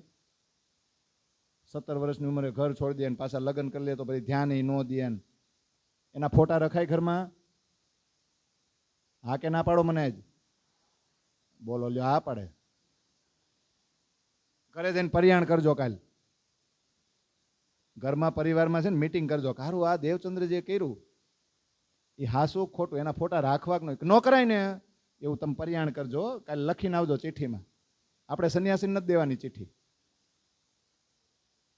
આ બધું બહુ ઊંડું છે હો. પણ એક પ્રહર જ ઘરે રહીએ, 12 થી 3, 3 થી 6 પાછા ક્યાં જાય? બ્રહ્મપોરમાં. હરિદાસ મહાત્માને ઘરે જઈને એના ઘરની પ્રદક્ષિણા અંદર છે ને બધું, પણ બોલો ત્યાં પ્રદક્ષિણા કરવા જ લાગે. હરિદાસ મહાત્માને કંઈ ખબર નથી. પણ એક દિવસ દેહ ક્રિયા માટે હરિદાસ મહાત્માને ઉઠવાનું થયું અને જોયું કે કોક ફરતે ચક્કર લગાવે છે, પ્રદક્ષિણા કરી રહ્યું છે. હરિદાસ મહાત્માએ તો ઉપરથી આમ બૂમ પાડી, એ કોણ છે અત્યારે રાતે? તો દેવચંદ્રજી કે અરે બીજું કોઈ નથી, એ તો હું જ છું. લે, ક્યારેક ગરમીના દિવસો હોય છે ને ક્યારેક ઠંડીના દિવસો ન હોય. ઠંડીના હોય બહુ ઠંડી ન લાગી જાય. એટલે હરિદાસ મહાત્માએ દરવાજા ખોલ્યા ને દેવચંદ્રજીને અંદર લઈ લીધા. ને અંદર લઈને કીધું, લે તમે દેવચંદ્રજી કેમ અત્યારે હજી ક્યાં હવાર પડ્યું છે? ત્યારે દેવચંદ્રજી કીધું, એ જ વાતનું તો મને દુઃખ છે. એ કે હું ઉઠ્યો ને તો મને એમ થયું કે હવાર પડી ગઈ છે, મેં કાંઈ ટાઈમ જોયો નહીં, એટલે પછી નીંદર ન આવી, એટલે હું આવીને પ્રદક્ષિણા કરવા લાગ્યો. આટલું કહી દીધું. ઠેક એમ છે હરિદાસજી કે, પણ હરિદાસજીને ખબર નથી કે આ તો રોજ આવે છે અને ટાઈમ ટેબલ પ્રમાણે આવે છે, અચાનક નથી જાય, રોજ આ પ્રદક્ષિણા કરે છે. તો આવી રીતના આ ભુજનગરમાં આવી કેટલી ઘટનાઓ બને છે. અને વચ્ચે એક પ્રસંગ પાછો એવો બને કે દેવચંદ્રજી આગળ બેઠા હોય અને હરિદાસ મહાત્મા બધી ચર્ચા કરતા હોય, અચાનક એવામાં એક વ્યક્તિને વીછી કઈડો હોય છે, એ વ્યક્તિ મૂર્છિત છે. 4 જણા એ વ્યક્તિને ઊંચકીને લાવ્યા ને હારે બીજું કેટલાક લોકોનું ટોળું હતું અને રાયડું પાડતા પાડતા આવ્યા કે જલ્દી કાંઈક કરો, એ જલ્દી કાંઈક કરો, આને વીછી કઈડી ગયો છે, આને વીછી ઉતારો. અને હરિદાસ મહાત્મા પાસે એવો વીછી ઉતારવાનો મંત્ર હતો, એટલે બધા કોની પાસે આવ્યા સીધા? હા, અને ઓલા 4 જણા એ વ્યક્તિને ઉપાડ્યો તો વ્યક્તિને મૂક્યો નીચે, અને હરિદાસ મહાત્માએ મૂછો ઉપર હાથ ફેરવીને એકવાર મંત્ર બોલ્યા. પહેલા એકવાર બોલ્યા ને તો ઓલો વ્યક્તિ જે બેભાન થઈ ગયો હતો ને મૂર્છિત, એમાં ચેતના આવી ગઈ. પછી પાછો મૂછો ઉપર હાથ ફેરવીને બીજી વાર મંત્ર બોલ્યા તા તો ઓલો વ્યક્તિ ઊભો થઈ ગયો. અને ત્રીજી વાર મૂછો ઉપર હાથ ફેરવીને ત્રીજી વાર મંત્ર બોલ્યા તો ઊભો તો થઈ ગયો તો પણ હલનચલન કરવા માંડ્યો અને દંડવત પ્રણામ કર્યા. કોને? હરિદાસ મહાત્માને. અને ઓલા બધા તો પછી જય જયકાર બોલાવે ને, બડાઈ કરે કે નહીં કરે, ઓહો તમે જીવતદાન આપ્યું, તમારે તો જેટલા વખાણ કરીએ, જેટલી વાહવા કરીએ એટલી ઓછી. હવે લોકો તો એ વ્યક્તિને લઈને વયા ગયા, પણ આ બાજુ હરિદાસ મહાત્માએ શું કીધું? કોને? દેવચંદ્ર. એ દેવચંદ્રજી જો અહીંયા આવો, એક વાત કહું. એ કે જો આ વીછી કર્યો હતો ને, એ તો મારી પાસે મંત્ર હતો, અને જરાક પણ જો મંત્ર બોલવામાં થોડું કંઈ મોડું કર્યું હોત ને તો આ વ્યક્તિ છે ને જીવતો થાત નહીં, એના પ્રાણ ઉડી જાત. એટલે આ મંત્ર છે ને બહુ મહત્વનો છે, હું તમને આપી દઉં, તમે મારા બહુ નજીકના છો, અને હું ક્યારેક બહાર ગામ ગયો અને હું ન હોઉં તમે હો અને કોકને વીછી કઈડે ને આવે તો જીવતદાન અપાય. એટલે આ મંત્ર તમે રાખી લ્યો. હવે અહીંયા પાછી ઓલી જાગ્રત બુદ્ધિ ન હોય, ટમટમ થતી જ હોય.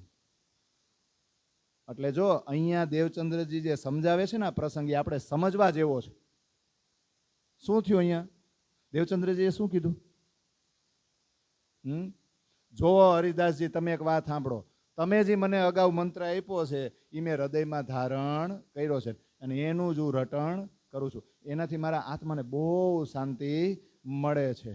આ નાનો એવો વીછી ઉતારવાનો મંત્ર તમે આપો છો ક્ષુલક, એનાથી શું થાય? એ તો જીવતદાન આપે ને એક જ જન્મમાં, પણ તમે જે મને મંત્ર આપ્યો છો ને, લાખો વીછીઓ જન્મો જન્મથી જે ડંખ મારે છે ને જન્મ ને મરણના, એ જન્મ મરણના ડંખમાંથી આ મંત્ર છોડાવે છે. તો જે હૃદયમાં એ મંત્ર હોય એ હૃદયમાં પછી આવો સામાન્ય વીછી ઉતારવાનો મંત્ર ટકે. એટલે જો અહીંયા દાન છે ને, દાનમાં જ બહાર નીકળાય. આપણે તો કોકને બીજું કંઈક દાન આપીને, પૈસાનું બીજું કંઈક દાન. અહીંયા તો હસોડું જીવતદાન આપ્યું, તો જીવતદાન નથી આપવું. કોને? દેવચંદ્રજીને. એવી વાહવા નથી જોતી, એને આત્મજ્ઞાન જોઈ છે. આ પ્રસંગો કેવું સરસ મજાનું સમજાવે છે, એ આપણે સમજવાનું છે. ત્યારે જુઓ એકદમ ખુશ થઈ ગયા. કોણ? હરિદાસજી. અને ભૂરી ભૂરી પ્રશંસા કરે. શું કીધું એને? તમારી બુદ્ધિમાં આવો વિચાર ક્યાંથી આવે છે? આવી બુદ્ધિ અમારી પાસે તો છે જ નહીં. જે વચન તમે કહો છો એવો તમને વિચાર નથી આવતો, આ બધું લાવો છો ક્યાંથી? તો દેવચંદ્રજી એમ કીધું, અરે એ તો આવી જાય, કાંઈ નહીં, એના આત્મભાવ છે, એને કાંઈ કીધું નહીં, સામાન્ય વર્તન કર્યું. આવી તો એ કે કેટલી ઘટનાઓ ભુજનગરમાં થઈ. પણ દેવચંદ્રજી ઓલા સવાર 3 થી 6 આવે છે ને, એ મૂકતા નથી હો, એ રોજનું છે. અને પાછો એ પ્રસંગ ચાલુ જ છે. અને એકવાર હરિદાસ મહાત્માને ખબર પડી, પાછા ઘરમાં બોલાવી લીધા ને કીધું, હવે મને હાસુ કયો, બોલો, તમે અચાનક ક્યારેક જાગી જાવ છો ને અને ક્યારેક જ નથી આવતા, તમે રોજ આવો છો. હાસુ બોલો દેવચંદ્રજી, રોજ આટલી મહેનત કરો છો, હું કામ? તમારે મારી પાસે શું જોઈ છે? આ દિલ ખોલીને વાત કરજો. દેવચંદ્રજી કે મારે શું જોતું હોય?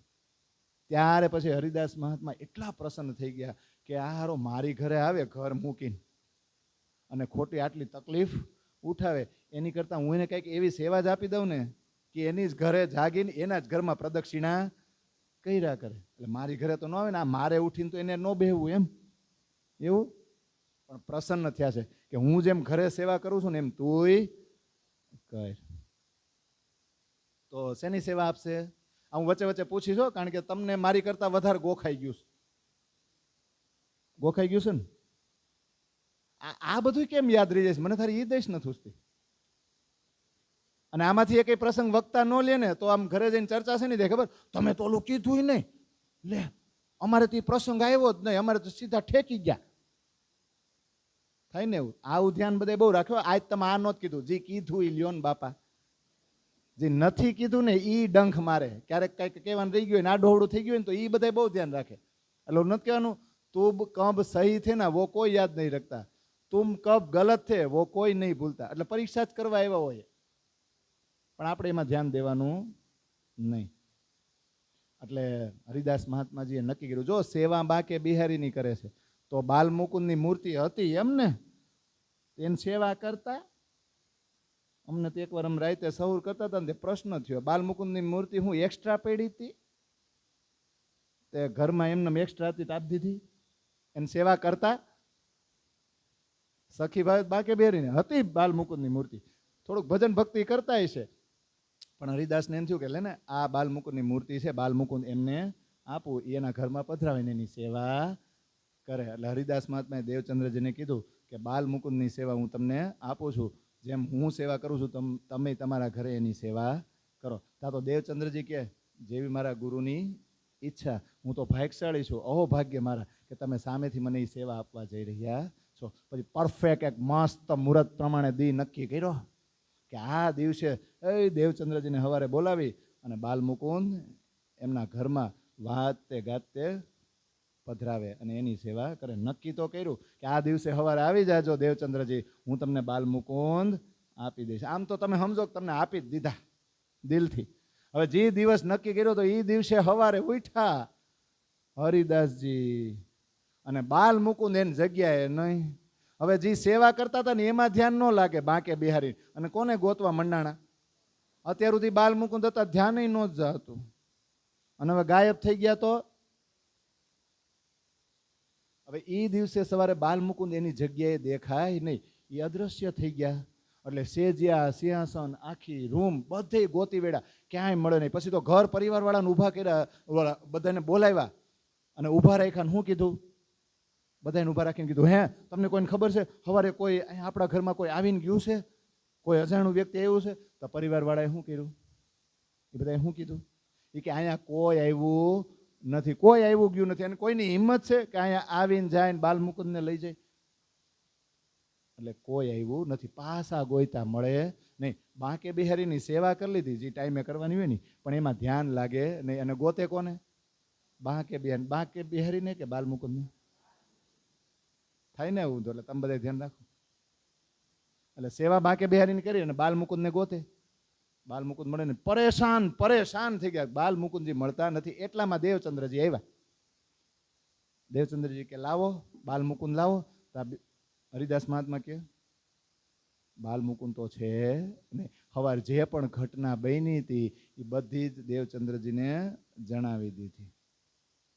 ત્યારે દેવચંદ્રજીએ કીધું કે તમારો વાંક નથી, તમે તો મને આપી દીધા હતા, તમે તો મને સોંપી દીધા હતા.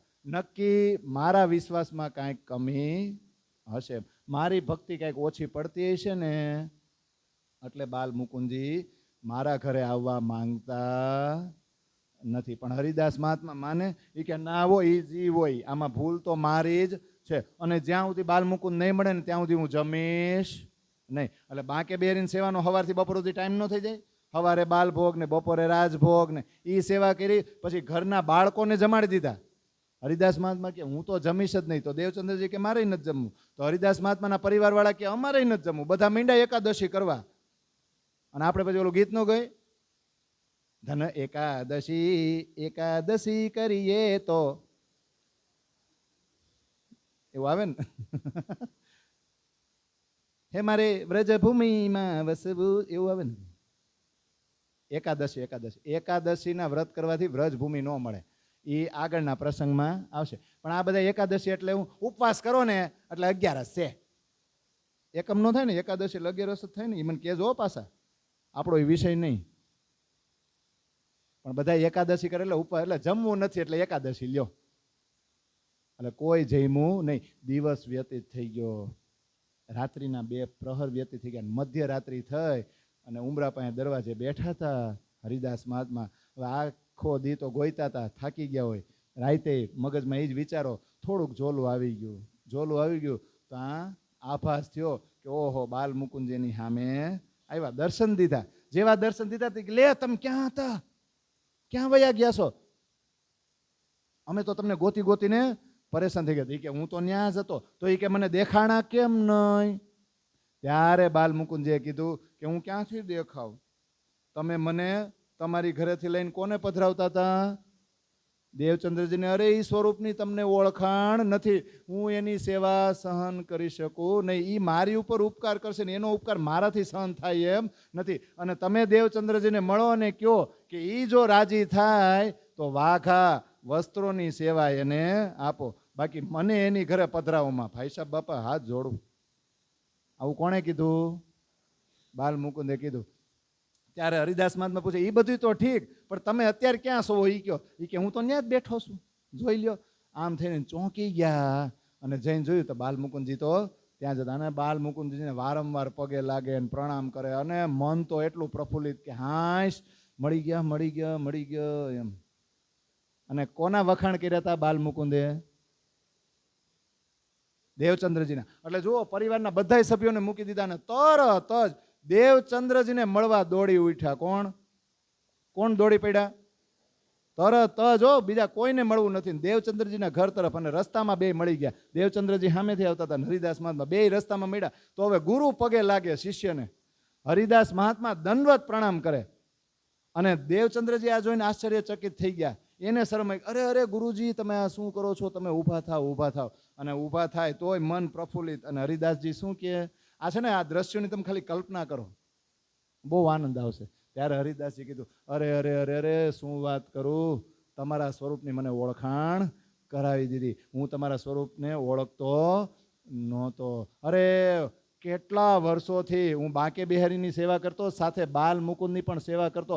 આટલા વર્ષોથી સેવા કરતો, પણ મને રૂબરૂ કોઈ દી દર્શન થયા નહીં. અને તમારે લીધે આજ મને રૂબરૂ દર્શન થયા, મારી હારે વાતચીત કરી અને તમારા સ્વરૂપની ઓળખાણ કરાવીને હારે મને એવી સૂચના આપી છે કે જો તમે રાજી થાવ ને દેવચંદ્રજી, તો વાઘા વસ્ત્રની સેવા તમને આપવી છે, જો તમે રાજી થાવ તો. પણ દેવચંદ્રજી પછી નિરાયતે હળવાશથી પૂછ્યું, કાંઈ અભિમાન કર્યું? જોયું આપણો પાવર? હવે તમે મારા ગુરુ નહીં, હું તમારો ગુરુ, એવું કાંઈ કર્યું? એને એવું કાંઈ છે નહીં. એને પૂરેપૂરો આત્મભાવ છે. હરિદાસને જે કરવાનું હતું એણે કરી લીધું, આને શું કરવાનું? હજી એની ખોજ પૂરી થઈ નથી. એ કે એ બધું ઠીક, ઊભા થાવ. બાલ મુકુંદ મળ્યા કે નહીં? કયો? એ કે મળી ગયા ને, હાલો હાલો તમને દર્શન કરાવ. પછી બે જણા ગયા, દર્શન કર્યા, પ્રસાદ લીધો અને પછી દેવચંદ્રજી રાજી થાય એટલે વાઘા વસ્ત્રોની સેવા આપી. ઘણા એમ કે ઓહો, આકાશમાંથી આવ્યા હતા. ક્યાંથી આવે? કાંઈ ન આવે. એ બધું અહીંથી સ્થૂળ સ્વરૂપો એ જ થાય. એ જે સેવા કરતા એ સેવા આપી. એ સેવા લઈને માથે ચડાવીને ક્યાં ગયા? હું આમ કરું છું એમાં ખબર પડે ને. ત્યારે હજી દેવચંદ્રજીને ઓલું શાસ્ત્રોનું જ્ઞાન હતું કે આજે હું વાઘા માથે લઉં છું ને એ મારા ઘરવાળાના છે. મારા ઘરવાળાને માથે ન ચડાવી ચાલે, પણ ઓલું શું છે અહીં માથે, શિર ઉપર ન મૂકીને તો હાલે. હજી ઓલું વેદોનું જ્ઞાન હોય ને કે પોથી લેતા હોય, એમાં આ બધી સેવા હોય એને ક્યાં લેવાય? હજી ઓલો સખી ભાવે ભજે છે પણ હજી ઓળખાણ થઈ નથી. એટલે એ તો વાઘા વસ્ત્ર ને પોતાના માથા ઉપર મૂકીને વાંચતે ગાજતે પોતાના ઘરે લઈ આવ્યા. અને ઘરમાં સરસ મજા એક ખૂણામાં બધી વ્યવસ્થા કરી. હું બાજોટ મૂકશે? બધી વ્યવસ્થા કરી. એટલે આપણે શું કરી? બોલો, તમે કઈ રીતે પધરાવો? આપણે બધા કઈ રીતે પધરામણી કરી? પણ સેવાય કેવી કરી? કાં કેવી ચોખ્ખું રાખી? કાં એવી ચોખ્ખા એણે રાખ્યો. સરસ મજાના ખૂણામાં એક જગ્યાએ સેજ્યા સિંહાસન તૈયાર કર્યું. પછી એના થાળી, વાટકા, કડાઈ બધી જે ભોગ ધરાવવાનો હોય ને વાસણો, એ ચોખ્ખા રાખે. અને બહુ સારી એવી ધાતુમાંથી બનેલો હોય ને એ વાસણો રાખ્યો. અને સેવા કેવી કરે? પાણી ભરવાય પોતે જાય, કોકનો પડછાયો પડે તો પાછું ઢોળી નાખીને પાછું ભરવા જાય. આવી તો સાચવટી રાખે. અને પાછા હાઈ લેવલની સામગ્રી લઈ આવે ભોજનની. કરિયાણામાંથી બધી લેવા જાય ને દુકાનમાંથી, તો હાઈ લેવલના ચોખા લે, ઘઉં લે, ઘી, પછી ખાંડ, આ બધું જે પણ સામગ્રી છે જેનાથી ભોગ ધરાવવાનો હોય ને એ બધી સારામાં સારી સામગ્રી, ક્યારેક શાકભાજીની બધું ઉત્તમ પ્રકારનું, પણ પોતાના માટે રસોઈ કેવી બનાવતા? એકદમ સાદી. જો આવી સેવા કરતા, અને એ પોતે જ કરે, એ રૂમમાં હંજવાડી એ વારે, પોતાય એ કરે, ચોખાઈ બધી એ રાખે. હવે આવું બધું જોવે ને પાણી ભરવા જતા હોય, ઘડો લઈને આવે તો આજુબાજુના બહેનોને તકલીફ થાય જ ને, કારણ કે આ દુનિયામાં તકલીફ તમને ન હોય, આજુબાજુવાળાને જ હોય. કાંઈક તમે સમાજથી ઊંધું કરો ને, જો બાજુવાળા તમારે જેવું કરતા હોય ને તો તમને મજા આવે કે આપણા જેવો છે ને એ ભંગાય નું, પણ આ ઘરમાં કંઈક ઊંધું થાય, ઘરવાળો પાણી ભરવા જાય ને ઘરવાળી કંઈ કરે નહીં. એટલે બધી બહેનો હોય આજુબાજુમાં રહેતા હોય ને પડોશમાં, એ લીલબાઈને મેણા મારે, હું અરે તમે કેવી સ્ત્રી છો એના ઘરમાં, અરે આ પાણી ભરવા તો તમારે જવું જોઈએ, હંજવાડી તમારે વરાય, પોતા તમારે કરે, અરે જે ભોગ ધરાવી રસોઈ તમારે બનાવવાની હોય, ચૂલો તમારે પ્રગટાવવાનો હોય, એને કરવાનું હોય. એટલે મેણા સહન થયા નહીં લીલબાઈથી. એટલે લીલબાઈ આવીને કીધું, તમે જે સેવા કરો છો ને હે મારા ધણી, એ સેવા મારે કરવી છે. એ કે કેમ અચાનક આટલા દિવસો પછી તે કીધું? એમ કીધું, આ ઓલા આજુબાજુવાળા નથી, એ મને કે કરે છે, અને મારે ખોટું સાંભળવું ને તમારે સાંભળવું પડે ને, આ તમારી હલકી થાય એવું મારે કરાય, એટલે કામ કરો એ બધું હું કરીશ. અચ્છા, એણે કીધું એટલે તાર સેવા કરવી છે એમ ને? જરાય નહીં હો, આ સેવા હું તને કરવા દઈશ નહીં. આને પ્રેમ સેવા નો કહેવાય. તું સેવા કરીશ એમાં ક્યારેક તારું મન દુભાય અને બળજબરીથી કરવું પડે તો એમાં પ્રેમ સેવાનો ભાવ હોય નહીં. એટલે આ સેવા તો હું તને આપીશ જ નહીં. નો કરવા દીધી. આ પ્રસંગમાં શું શીખવા મળે? કાંઈ ન મળે. કાં આપણે જ કરે ને. પ્રેમ સેવા છે. શું છે? તમે જે કંઈ પણ કરો છો ને એમાં જો નિષ્ઠા ન હોય, પ્રેમ ન હોય ને, તો એ બધું તમારું એળે જાય. આપણે શીખવાનું છે કે વાણી ભલે પધરાવી દીધી, સવાર બપોર સાંજ બાપાએ કીધું છે, એટલે રૂમાલ ઓઢીને 3 ટાઈમ ગાય લેવાનું, સેવા પૂજા કરી લેવાની, ભોગ ધરાવી દેવાનો. આપણું જો એમાં મન ન હોય ને, જો આપણા દિલનો પ્રેમ એમાં ન હોય, નિષ્ઠા ન હોય ને, તો સેવા પૂજામાં પરમધામની લીલાનો જ સાક્ષાત અનુભવ થાય, પણ નહીં થાય આપણને. કેમ? કારણ કે ઓલું ગોખી નાખ્યું છે, અને ટાઈમ ટેબલ પ્રમાણે હવે વાણી પધરાવી છે ને, ઘણાને માથે પડે વાણી. આલા મંદિરે એમ કે ને, અચ્છા તમે વાણી પધરાવો છો? કે હા, તો જો 3 ટાઈમ સેવા પૂજા કરવી પડશે હો, પછી તમે સેવા પધરાવો ને એટલે કરવું પડે. આમ નામ ડરમાં મરી જાય. પછી કાંઈક અજુગતું બને, સેવા પૂજા ન થઈ ને કાંઈક ઘટના બને ને સંસારમાં, ધંધામાં, તો એમ કે તમ ઓલી વાણી પધરાવી છે? કે હા. કે સેવા પૂજા ટાઈમ ટુ ટાઈમ કરો. ના, વચ્ચે ચૂક એટલે જ આવું થયું. આવો તો રાજજી મહારાજ તમારા ઘરમાં આવે એને તમારા ધંધા કોઈ લેવા દેવા નથી. એ તમને પ્રેમ કરે છે, તમારું એક જ કામ છે, એને પ્રેમ કરો બસ. બાકી બધું તો આપણે સપનાની બુદ્ધિ આપી છે, લડી લ્યો, કોણ ના પડે. રાજજીને હું કામ એમાં ઘસેડો? રાજજી કે હું એના માટે આવ્યો જ નથી. રાજ્યે જેટલા પાત્ર આપ્યા ને એને બધું છોડવી દીધું છો. કોઈ ભૌતિક સુખ સુવિધામાં કાંઈ આપ્યું નથી. એકદમ છોડીને 100% પોતાની પાસે લીધા.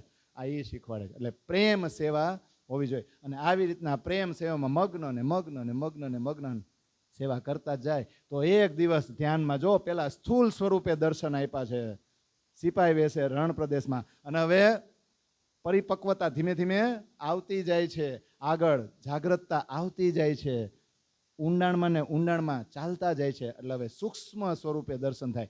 શરીર અહીંયા જ છે. ક્યાં છે? દેવચંદ્રજીનું શરીર ક્યાં છે? ભુજનગરમાં જ છે. પણ સૂક્ષ્મ રૂપે એ ક્યાં ચાલ્યા ગયા? એને શું અનુભવ થયો? સેવા કરતા કરતા ધ્યાન લાગી ગયું. લાગી જાય કે નહીં? એને તો એમ થયું કે ઓહો, હું તો વ્રજમાં પહોંચી ગયો. એ કયા વ્રજમાં પહોંચ્યા? જો દર્શન બેયને થયા છો. કોને થયા? હરિદાસ મહાત્મા નહીં થયા ને? કોણે આપ્યા? બાલમુકુંદે. તો અહીં બાળકૃષ્ણને જ જોહે ને, પણ બેયમાં ફરક છે. હરિદાસ મહાત્માને વેદોની સિસ્ટમ છે. શું છે?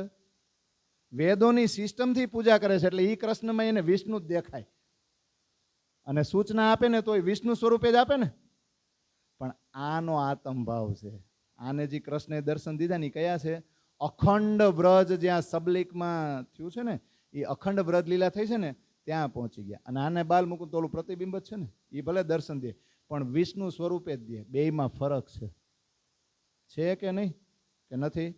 કારણ કે હજી હરિદાસ મહાત્મા છે ને એ ઓલા મંત્રોમાંથી ને એમાંથી બહાર નીકળ્યા નથી. ભલે ને રાધા વલ્લભી હોય, ભલે ને સખી ભાવે કરતા હોય, પણ ઓલું બધું છે એ હા કે સંન્યાસીને મંત્ર લખીને આપીએ એવો ને વીછીનો મંત્ર લઈ લ્યો, આ બધું ભેગું કર્યું છે. આમાંથી આપણને શું શીખવા મળે? વાણી તો બધાને ખરે છે, પણ રાજજી સોહાગીનને જ મળે ને. આપણામાં સખી ભાવ હોય ને તો જ મળે. પછી આપણે હારે હારે ઓલું કર્મકાંડ વાળું સોયડું જ ન હોય. આ સમજાય છે?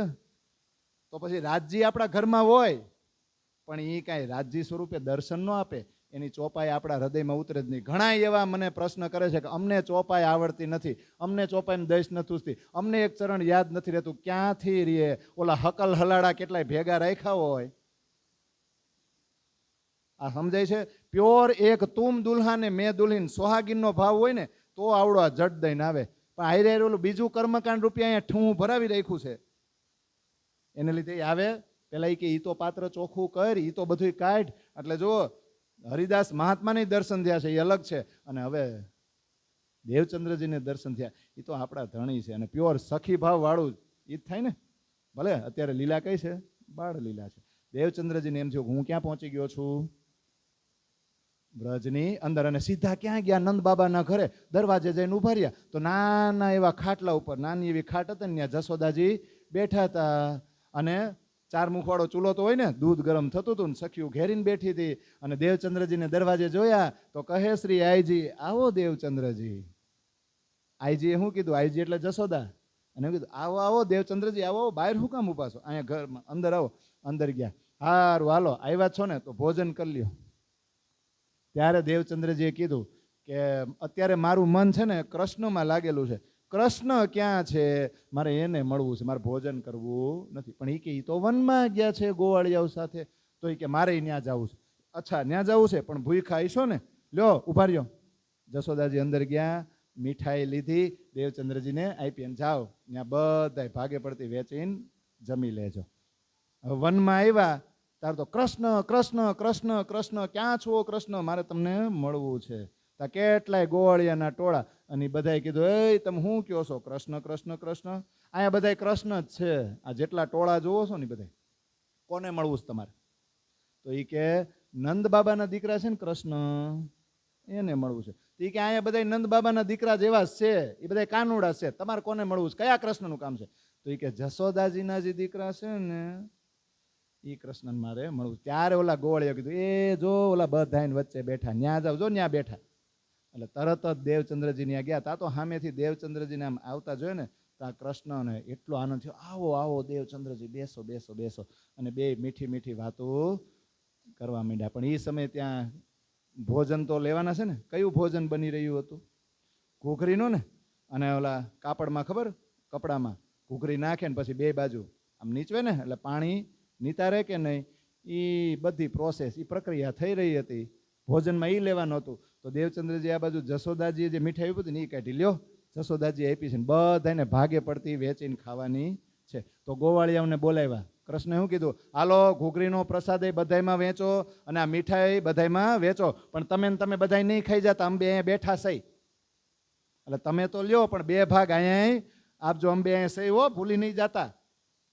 એ બે ભાગ પડ્યા ને અહીંયા આવ્યા અને ઘૂઘરીનો પ્રસાદ હતો. અને કૃષ્ણે જેવું કીધું ને લ્યો દેવચંદ્રજી આરોગો, ત્યાં ધ્યાન તૂટી ગયું અને ઘૂઘરીનો પ્રસાદ તો ભુજનગરમાં આવી ગયો હતો. અને આવું સરસ મજાની લીલા અને આવું દ્રશ્ય એણે જોયું ને ત્યાં વધારે વિશ્વાસ વધી ગયો ને, દ્રઢ થતી ગયો કે નક્કી આજ મારા ધણી છે. અને વ્રજ લીલા ખાલી હજી આટલું જ જોયું હતું, પણ વ્રજ લીલાની પણ એને આશા રહી. જો આમ દ્રઢ થતું જાય છે કે હું ભાગવત તરફ ધીમે ધીમે ધીમે ધીમે આગળ વધતો જાઉં છું. પણ હવે છોડવાનું છે શું? ભુજનગર ને 21 થી 26 વર્ષ થઈ ગયા છે. તો વિક્રમ સંવત 1638 જન્મ થયો હતો ને, 26 વર્ષ ઉમેરો તો એમાં પાછું હિસાબ કિતાબ આવે ને એટલે તકલીફ પડે. કાં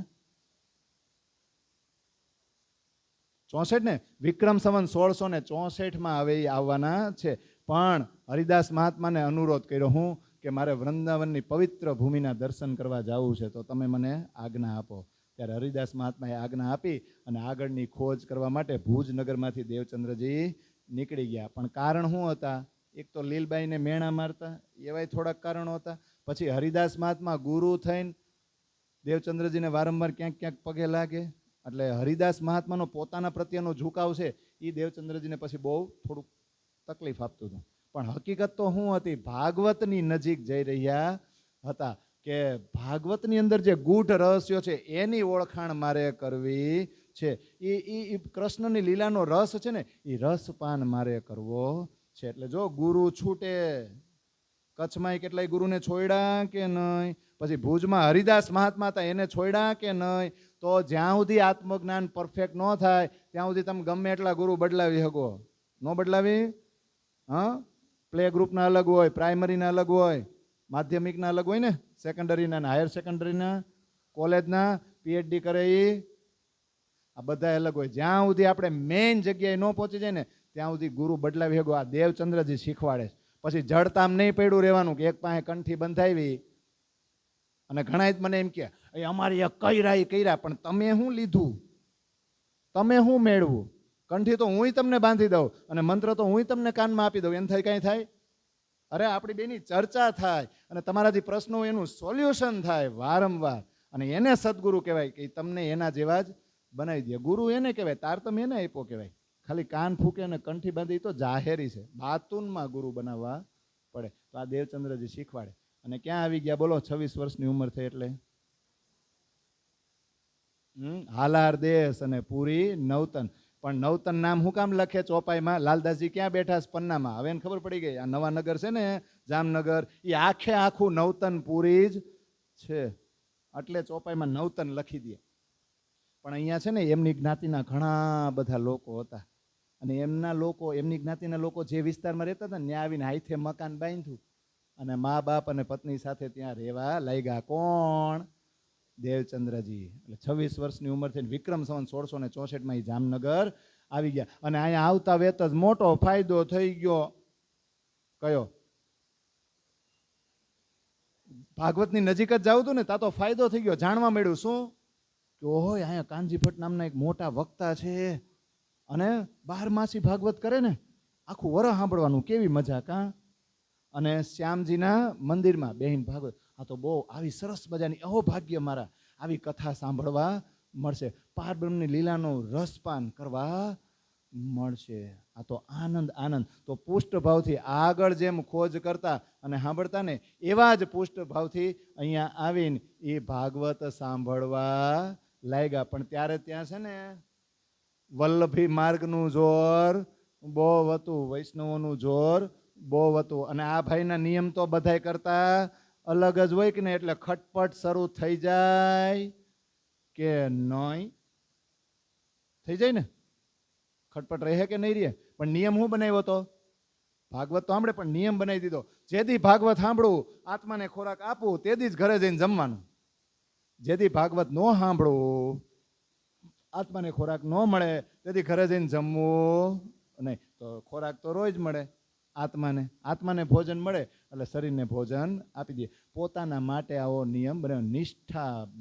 નિષ્ઠાપૂર્વક ભાગવત સાંભળવા લાગ્યા. પણ ખટપટ ક્યાં શરૂ થાય? વલ્લભી માર્ગ, શેઠ, સાહુકાર ને ચૌધરીઓ એ બધાય ભાગવત સાંભળવા આવતા. પણ હવે બનવા એવું માંડ્યું કે દેવચંદ્રજી ક્યારેક મોડા પડે અને એકાદો શ્લોક આગળ વયો ગયો હોય ને તો ભાગવત પૂરું થયા પછી દેવચંદ્રજી છે ને એ કાનજી ભટ્ટની ઘરે જાય ને એમ કે પાછું ભાગવત ખોલો, જરા ખોલો તો. આજ હું મોડો પડ્યો ને તો તમે આગળના શ્લોક કીધા હતા ને એ મારે સાંભળવાના રહી ગયા છે, મને પાછું સાંભળાવો ને. આવું વારંવાર થવા માંડ્યું ને એટલે કાનજી ભટ્ટે નક્કી કરી લીધું કે દેવચંદ્રજી જ્યાં સુધી કથામાં ન આવે ત્યાં સુધી ચર્ચા ચાલુ કરવી નહીં. અને ઓલા બધા ટાઈમ ટેબલ વાળા શેઠ, સાહુકાર અને ચૌધરીઓ, પાછા વલ્લભી માર્ગ વાળા, એટલે આવું વારંવાર થવા માંડ્યું. એ બધા તો ટાઈમ ટુ ટાઈમ આવે ને, ટાઈમ ટુ ટાઈમ પાછું જવું એવું હોય ને, આપણે જેમ નથી કહેતું. પછી નો ધ્યાન રહે ને, અહીંયા વાયરસ ફિટ કર્યો હોય 10:30 પછી સાંભળવું નહીં એમ. એટલે આ બધા પ્રસંગમાંથી આપણે સમજવાનું કે આપણે દેવચંદ્રજીની કેટેગરીમાં આવી કે આ દરેક પ્રસંગ આપણને કંઈક ને કંઈક વીછીની જેમ ચટકા મારે છે કે આમ ચટકા મારે? પણ એ બધા ટાઈમ ટેબલ વાળા પછી પૂછી લીધું કાનજી ભટ્ટને કે શું છે, એ કઈ પૈસા આપે છે તમને? એનાથી તમારો પરિવાર હાલે છે કે એ આવે ત્યારે તમે ચર્ચા ચાલુ કરો? આવું કેમ? આવું તમે પહેલા જોયું નહોતું? લાવી ખટપટ માંડી થવા. ત્યારે કાનજી ભટ્ટે કીધું કે એવું કાંઈ છે નહીં, મારે એનાથી કોઈ વ્યવહાર નથી, મારે એની કોઈ આશા નથી. પણ હું કથા વાંચું છું ને તો દેવચંદ્રજી એક જ ખાસલ ખાસ છે એવું મને લાગે. એ ખાસ વ્યક્તિ એવા છે કે એ જ દિલમાં ઉતારે છે. બાકી જો મારે જે પેટીયું રળવાનું છે પૈસા, એ તો તમે બધા મને આપો જ છો. હું તો જો શ્યામજી મંદિરમાં કથા વાંચું છું ને ખાસલ ખાસ સાંભળવાળા દેવચંદ્રજી છે. પણ આજ સુધી તમે બધા આટલા 12 માસી ને આટલા વર્ષોથી મારું ભાગવત સાંભળવા આવો છો, એકાદ શ્લોક મેં આગળ પાછળ કરી દીધો, એકાદોય મારી ઘરે કોઈ દી આવ્યા છો પાછું જાણવા, અને એકાદી તમે દાંડી મારી હોય ગુલ્લીને એને શું કહેવાય, અને તેથી તમને આમ વસવસો રહી ગયો, તમને ખાવાનું ન ભાવ્યું, તમે મારી ઘરે આવ્યા અને મને પૂછ્યું આવડો આ પૂછે છે. એટલે મેં તો નક્કી કરી લીધું છે દેવચંદ્રજી આવે ને ત્યારે ચર્ચા થાય. બાકી મારે એની પાસે કોઈ આશા છે નહીં, મારે એની યાર કોઈ વ્યવહાર છે નહીં. પણ મેં આવું નક્કી કર્યું છે. તો ઓલા બધા મૂંગા થઈ ગયા. શું કે કથા તો સાંભળી લે પણ રોજ જઈને મનમાં રોષ, મનમાં ગુસ્સો કે આ દેવચંદ્રજી લાગમાં આવે ને એટલી જ વાત છે. લાગમાં આવે હોત ને જો બધાની ઈચ્છાઓ પૂરી થાય ને એ તો, એટલે છિદ્રકો ઢૂંઢત રહે, ક્યાં વાંકમાં આવે એ વાંક ગોતે પણ વાંક મળે નહીં. પણ આ ખટપટ રહેતી શું કામ બહુ સરસ છે. કેમ ખટપટ રહેતી? કારણ કે આ બધા જે શેઠ સાહુકાર ને ચૌધરીઓ છે ને એ પોતાના પદ માન અને અહંકારને લીધે બીજાને પ્રભાવિત કરવા કથા સાંભળવા આવતા, અને દેવચંદ્રજી આત્મજ્ઞાન આત્માને પ્રકાશિત કરવા માટે આવતા. આ બધા શું કરતા? પુસ્તકની લંબાઈ જો આજ કેટલા પાના ફેર્યા. જેમ આપણે પારાયણ વાંચતા હોય નખંડ, આજ રાતે છે ને 700માં પેજ સુધી આવી જાય, પાના જ ગણાય. 1400માં પેજમાં આવે ને એટલે આપણી પારાયણ તકલીફ એટલે પડે છે કે આપણે ખાલી છે ને વાંચી જાય છે. એટલે અહીંયા તમે ઊભા થઈને બોલો છો ને, અને એમાં જે તકલીફ પડે છે ને તમારે વિચારવાની છે કે આ મને તકલીફ શું કામ પડે છે. આ ચોપાઈ મેં પારાયણમાં વર્ષોથી વાંચી છે, વાંચવામાં કેમ તકલીફ પડે છે? કારણ કે આપણે વાંચી જ નાખી. શું કર્યું છે? કાંઈ ન થાય હો. 100 વર્ષની જટા બંધાણીને પછી ઓલો દાંતીઓ લઈને પછી ઓળવા બેહીને તો એ વાળનો ગુસ્સો વળીને ક્યાંય જાય. એટલે 100 વર્ષની જટા બાંધોમાં બાપા, ગઈઠા થઈને પછી દાંતીઓ લઈને વાળ ઓળાવા જાહો ને હેરાન થઈ જાઓ. નહીં થાય. આ સમજાય છે? એટલે છૂટો આમાંથી, જેમ બને એમ ઝડપથી છૂટો. એટલે દેવચંદ્રજીનું ધ્યાન છે ને વક્તાના મસ્તક ઉપર રહેતું, અને આ બધાનું ધ્યાન પુસ્તક ઉપર રહેતું. ઓલા બધા લંબાઈ જોવે કે આજ કેટલા પેજ ફેર્યા, અને આ કથાનું ઊંડાણ જોતા. દેવચંદ્રજી હૃદયમાં ગ્રહણ કરીને ઘરે જતા, અને આ બધા કાન સુધી લે અને હૃદયમાંથી બહાર કાઢીને. કારણ કે ઘરે જઈને પછી આની ઉપર હાલવી તો પછી ઘરવાળા ખા હે હું એવું થાય ને. એટલે આને લીધે ખટપટ રહેતી. અને પછી જો પ્રસંગ બન્યો એવો શું બની ગયો બધાને ખબર છે. 12 દી ઉપવાસ કરે કોણ? દેવચંદ્રજી. પણ આવું શું કામ કરે? પણ એવું કહેવાય છે કે 12ના દિવસે આ પ્રથમ વક્તા હતા ને ભાગવતના, એમણે એનું શરીર છોડ્યું હતું વેદવ્યાસ. એટલે જ્યાં જ્યાં 12 માસી ભાગવત થાય ત્યાં 12ના દિવસે રજા હોય. શું હોય? રજા હોય. પણ 11 હોય ને ત્યારે ભાગવત પાછું ચાલુ હોય. પણ ઓલા બધા વર્ષોથી પાઈ દીધું છે ને એટલે બધા 11 રીએ એકાદશી રીએ ઉપવાસ કરે. અને દેવચંદ્રજીનો પોતાનો નિયમ નહોતો કે જેથી ભાગવતનો ખોરાક મળે તેથી શરીરમાં ખોરાક આપવો ને પેટ ભર જમી લેવું. પણ 12ને દિવસે રજા રહેતી, ચર્ચા હોય નહીં, એટલે પોતે ભૂખા રહેતા. આવું ઓલા બધાને મળી ગયું કે આ તો 11 જમી લે છે ને 12 ઉપવાસ કરે. હાલો મળી ગયું. તરત ભેગા થઈને બધું કામકાજ છોડીને રજા ઉપાડીને ફરિયાદ કરવા ક્યાં આવી ગયા? કાનજી ભટ્ટને કે તમને બહુ વાલા છે ને ઓલા દેવચંદ્રજી, લ્યો કરો લ્યો. તમને એમ છે ને શાસ્ત્રો પ્રમાણે જ બધું કરે, નિયમ અનુસાર કાંઈ નથી કરતા કે પૂછો લ્યો. 12ને દી ઉપવાસ કરે ને એકાદશી દી જમી લે છે. અરે પણ બધા શાંત થઈ જાવ, એને આવવા દો ને, એ કરે છે એ તો એ જ જાણે, આવવા દો, હું પૂછી લઈશ. દેવચંદ્રજી કથામાં આવ્યા, ચર્ચા ચાલુ કરી ત્યારે પૂછ્યું કાનજી ભટ્ટે, હે દેવચંદ્રજી મેં આવું સાંભળ્યું, તમે આવું કરો છો? ત્યારે દેવચંદ્ર કીધું હા એમાં કાંઈ ખોટું નથી, તમે બરાબર જ સાંભળ્યું છે, હું એવું જ કરું છું. ખાલી આટલું દેવચંદ્રજી બોલ્યા હતા ને, હા હું આવું કરું છું. ત્યાં તો ઓલા બધાય કાનજી ભટ્ટ બાજુમાં ઠેક એમને આ ભાગવત જે આપણે સાંભળવા આવી છે ને એની ડાળી સુધી તો આ ભાગવત રૂપી વૃક્ષ છે ને એની ડાળી સુધી તો કોઈ વીરલા પહોંચે. અને દેવચંદ્રજી તમે તો છે ને એના પાંદડે પાંદડે પોગી ગયા છો. પાંદડે પાંદડે તો ઠીક, એમાં જે ઓલી નસું હોય ને પાંદડામાં, તમે તો ન્યા આટો મારીને આવી ગયા છે. એટલે તમે કરો એ તો શાસ્ત્રોના કથન પ્રમાણે જ હોય ને, તો ઠીક. હવે સમજાવો તો આવું કેમ કરો છો? તમે તો અમારા કરતા વધારે જાણકાર છો ને. જો આ મેણા મારે ઊંધું કે ત્યારે દેવચંદ્રજીએ શું કીધું?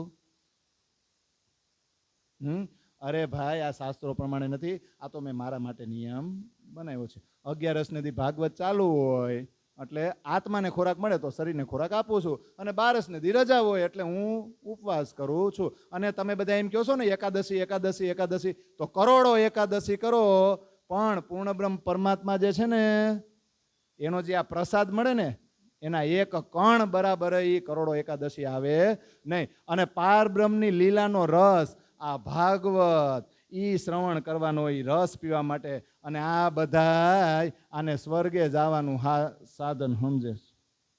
કોણ? આ બધા આ ભાગવત કથા શું કામ સાંભળે? કે આ સાંભળીને આપણે સ્વર્ગે જવું છે. અરે પૂર્ણ બ્રહ્મ પરમાત્માની લીલાનું રસપાન કરાવવા વાળો આ ગ્રંથ છે. એ રસપાન કરવાનો હોય, આત્માને આનંદ આપવાનો હોય, સ્વર્ગે થોડું જવાનું. આવો જવાબ આપ્યો ને એટલે બધાય મૌન, કોઈ કાંઈ બોલે નહીં. પણ વાહ દેવચંદ્રજી, વાહ દેવચંદ્રજી. હવે એ બુદ્ધિ કેવી તમે જુઓ જ ખરા, છે કે નહીં? આમ કરતા કરતા દર વર્ષે એ ભાગવત સાંભળતા જાય વ્રજ લીલામાં, અને પછી વ્રજમાંથી રાસમાં, અને રાસમાં પાછું બ્રહ્માનંદ અને ભજનાનંદ લીલા આવે એટલે દળ દળ દળ દળ આહુડા કોની આંખોમાંથી વહેતા જાય. એને ઈ આભાસ થાય છે કે આમાં હું જ છું, આમાં ક્યાંક હું છું, પણ ઓળખાણ થતી નથી. અને હરખના આંસુ, એ લીલા કેવી હશે, મુખમાંથી શબ્દ નીકળે નહીં. અને એમ કરતા કરતા 14 વર્ષ નિષ્ઠા બંધ ભાગવત સાંભળે. તમે જુઓ ખરા. ઈન ભાત ચર્ચા મીને રહત હે એક રસ, નીર નૈનો જરત હે જો બાની સુને સરસ. એક રસ થઈને, એક ચિત્ત થઈને ચર્ચા સાંભળતા, અને નીર નૈનો જરત હે, આમ આંખમાંથી આમ આંસુડા હરખના વહેતા જ જાય.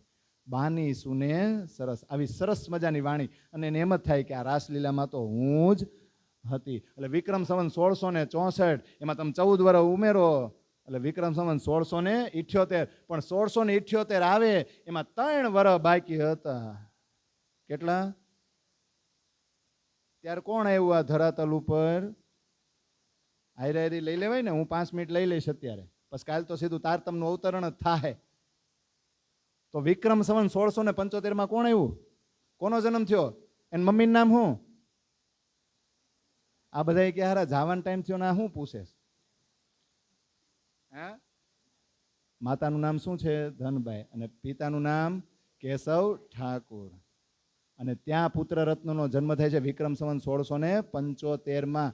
મરુના જીવાત્મા એમાં પ્રવેશ કરે ને, અને મેરા ઠાકુરનો જન્મ થાય. પછી ઇન્દ્રાવતીની પવિત્ર આત્મા એની ઉપર સવાર થાય કે નહીં? તો સંવત 1675 આસો વદી 14 નામ, પહર દિન ચડતે 12 રવિ, પ્રગટે ધની શ્રી ધામ. અથવા બીજી ચોપા એવી લે કે પ્રથમ જામ ઓર 12 રવિ, પ્રગટે ધની શ્રી ધામ. આમાં તિથિ ને વાર ને પહોર ને બધું આવી ગયું કે નહીં? ઘરે જઈને સમજી લેજો, હું અર્થ નહીં કરું. તો કોણ એવું સાક્ષાત? બોલો. માતા પિતાના નામ તો બોલી લીધા, 5 ભાઈનું નામ એ બોલી લ્યો. હાલો હાયરે હાયરે.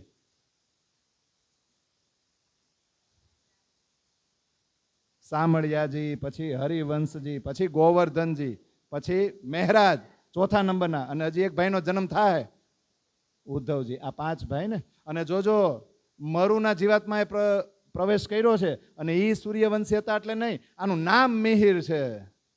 આનું નામ શું છે? મિહિરરાજ. મિહિર એટલે સૂર્ય થાય. દેવચંદ્રજી, દેવચંદ્ર, ચંદ્રવંશી હે ને, દેવચંદ્ર એટલે એ ચંદ્રની શીતળતા પ્રમાણે એ બરફ હતા. અને આ શું છે? સૂર્યવંશી મિહિર. એ બરફ જ્યારે આની અંદર જાહે ને ત્યારે પીગળી જાય, એટલે વાણીના રૂપમાં પ્રવાહિત થઈ જાય. આ શક્તિ કોણે આપી છે? રાજજીએ આપી છે. ક્યાં આપી છે? આંખ મીચામણીની રામત કરતા હતા ને ત્યારે સિંહાસન ઉપર નહોતા બેઠતા, ને તમારે બેહવું જ પડશે. બધી શક્તિ કોણે આપી? સાક્ષાત ધામધણિયાને કોણ બનાવી દેશે? રાજજી જ બનાવી દે બીજા કોઈ? તો દેવચંદ્રજી અહીંયા એમનેમ પહોંચ્યા છે. આ વચ્ચે આવી ગયો તો લઈ લો. બાકી આ કોણ છે? આ પ્રાણનાથજી છે કોણ? हमको जगाने आए श्री प्राणनाथ, જાગોરી રૂહોયબ હુઈ પર ભાત. ઈ સ્વરૂપ આવી ગયું વિક્રમ સંવત 1675. ખજાનો લઈને આવ્યા છે, જાહેર પછી થાય. ધામ કા ખજાના લેકર આયે પ્રાણનાથ, જાગોરી રૂહોયબ હુઈ પર ભાત. એ સ્વરૂપ છે. પણ અહીંયા 14 વર્ષ નિષ્ઠાબંધ ભાગવત સાંભળ્યું કે નહીં? 3 વર્ષ પાછા ઉમેરી દો. આ તો 78માં 3 વર્ષની વાર હતી, એટલે વચ્ચે આનો જન્મ થઈ જાય એટલે આપણે લઈ લીધું. આપણે તો અત્યારે 14 વર્ષ નિષ્ઠાબંધ ને. યો 14 વર્ષ નિષ્ઠાબંધ વચન ગ્રહે સબ સાર, યા ઉપરાંત કૃપા ભઈ તાકો કહો વિચાર. 14 વર્ષ નિષ્ઠાબંધ બધાય વચન લીધા અને હવે કૃપા થવા જઈ રહી છે. અને લાલદાસજી કે હવે હું આગળની ચર્ચા કરું છું. એ તો આપણે પછી કરશું, આવતીકાલે કરશું હો. પણ જો દેવચંદ્રજીની તમે યાત્રા જુઓ, 5 વર્ષના થયા ને, 5 વર્ષના હતા ને ત્યારે બ્રહ્મ કોણ છે એવી જાણવાની ઉત્સુકતા થઈ હતી. 11 વર્ષની ઉંમરે એને શું થયું હતું? 3 પ્રશ્નો. 17 વર્ષની ઉંમરે એને ઉમરકોટ છોડી દીધું. 17 થી 21 વર્ષ 4 વર્ષ શું કર્યું? વિવિધ મતાંતરો પાસે ગયા, વેદો ઉપનિષદો શાસ્ત્રોનું અધ્યયન કર્યું. 21 થી 26 વર્ષ ક્યાં રહ્યા? હરિદાસ મહાત્મા પાસે. અને 26 થી 40 વર્ષ સુધી નિષ્ઠાબંધ ભાગવત સાંભળ્યું. ચિંતનની પરાકાષ્ઠા સુધી દેવચંદ્રજીએ છે ને ભાગવત સાંભળ્યું છે કે નહીં? આવી જ નિષ્ઠાથી જો આપણે શ્રવણ કરીને તો આ ગળે ઉતરે બાપા. આપણા પ્રશ્નોનો જવાબ આ દેવચંદ્રજીનો પ્રસંગ આપે કે આપણને કેમ યાદ નથી રહેતું, કેમ ચીપડા વળે, કેમ બગાહા આવે, કેમ આનાથી આઘા જાય, ન જઈ શકો. જો એકમાં જ નિષ્ઠા હોય ને તો. અને એમાંય ભાગવતમાં પાછા જે વ્રજ અને રાસની લીલા છે ને એની ઉપર જ કોન્સન્ટ્રેશન. ભાગવતના બીજા સ્કંધ હારે કે વિષ્ણુના બીજા અવતારો એની કથા હારે દેવચંદ્રજીને કોઈ લેવા દેવા જ નહોતા. એટલે આવી નજર રાખો ને તો આ ઉતરે. એટલે એકને જ પકડો. જેમ બિલોરી કાચનું હું તમને કહું છું ને, આમ કરો ટીલડી ન થાય. ટીલડી તો થાય પણ ટીલડી હલે ગરમ ન થાય. બિલોરી કાચ આમ એક જ જગ્યાએ પકડી રાખો ને હલે નહીં, ટીલડી ક્યાં પડે? પછી ગરમ થાય કે નહીં? પછી આમ થાય.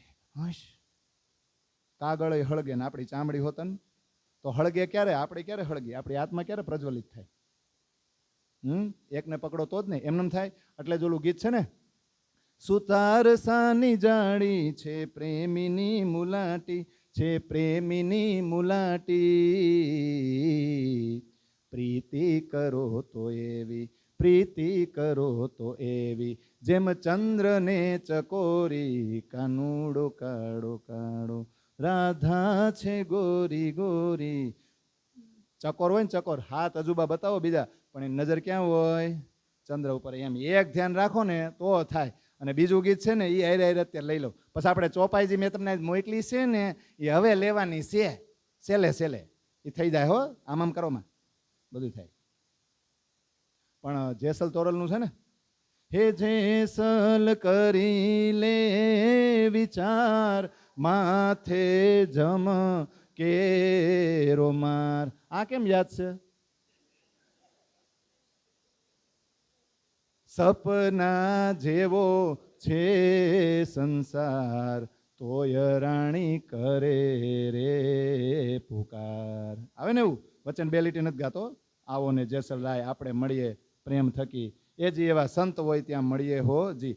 જરૂરી આ નથી, જરૂરી આના 2 અંતરા છે કે હિરલા એ રણમાં ઓરાય, માથે ઘણ કેરો ઘા, ફૂટે ઈ પટોકિયા કેવાય, ખરાની ખરે ખબરું થાય. હું કહેવા માંગુ છું એ ઘરે જઈને સમજી લેજો. પછી આવે છે કઈ?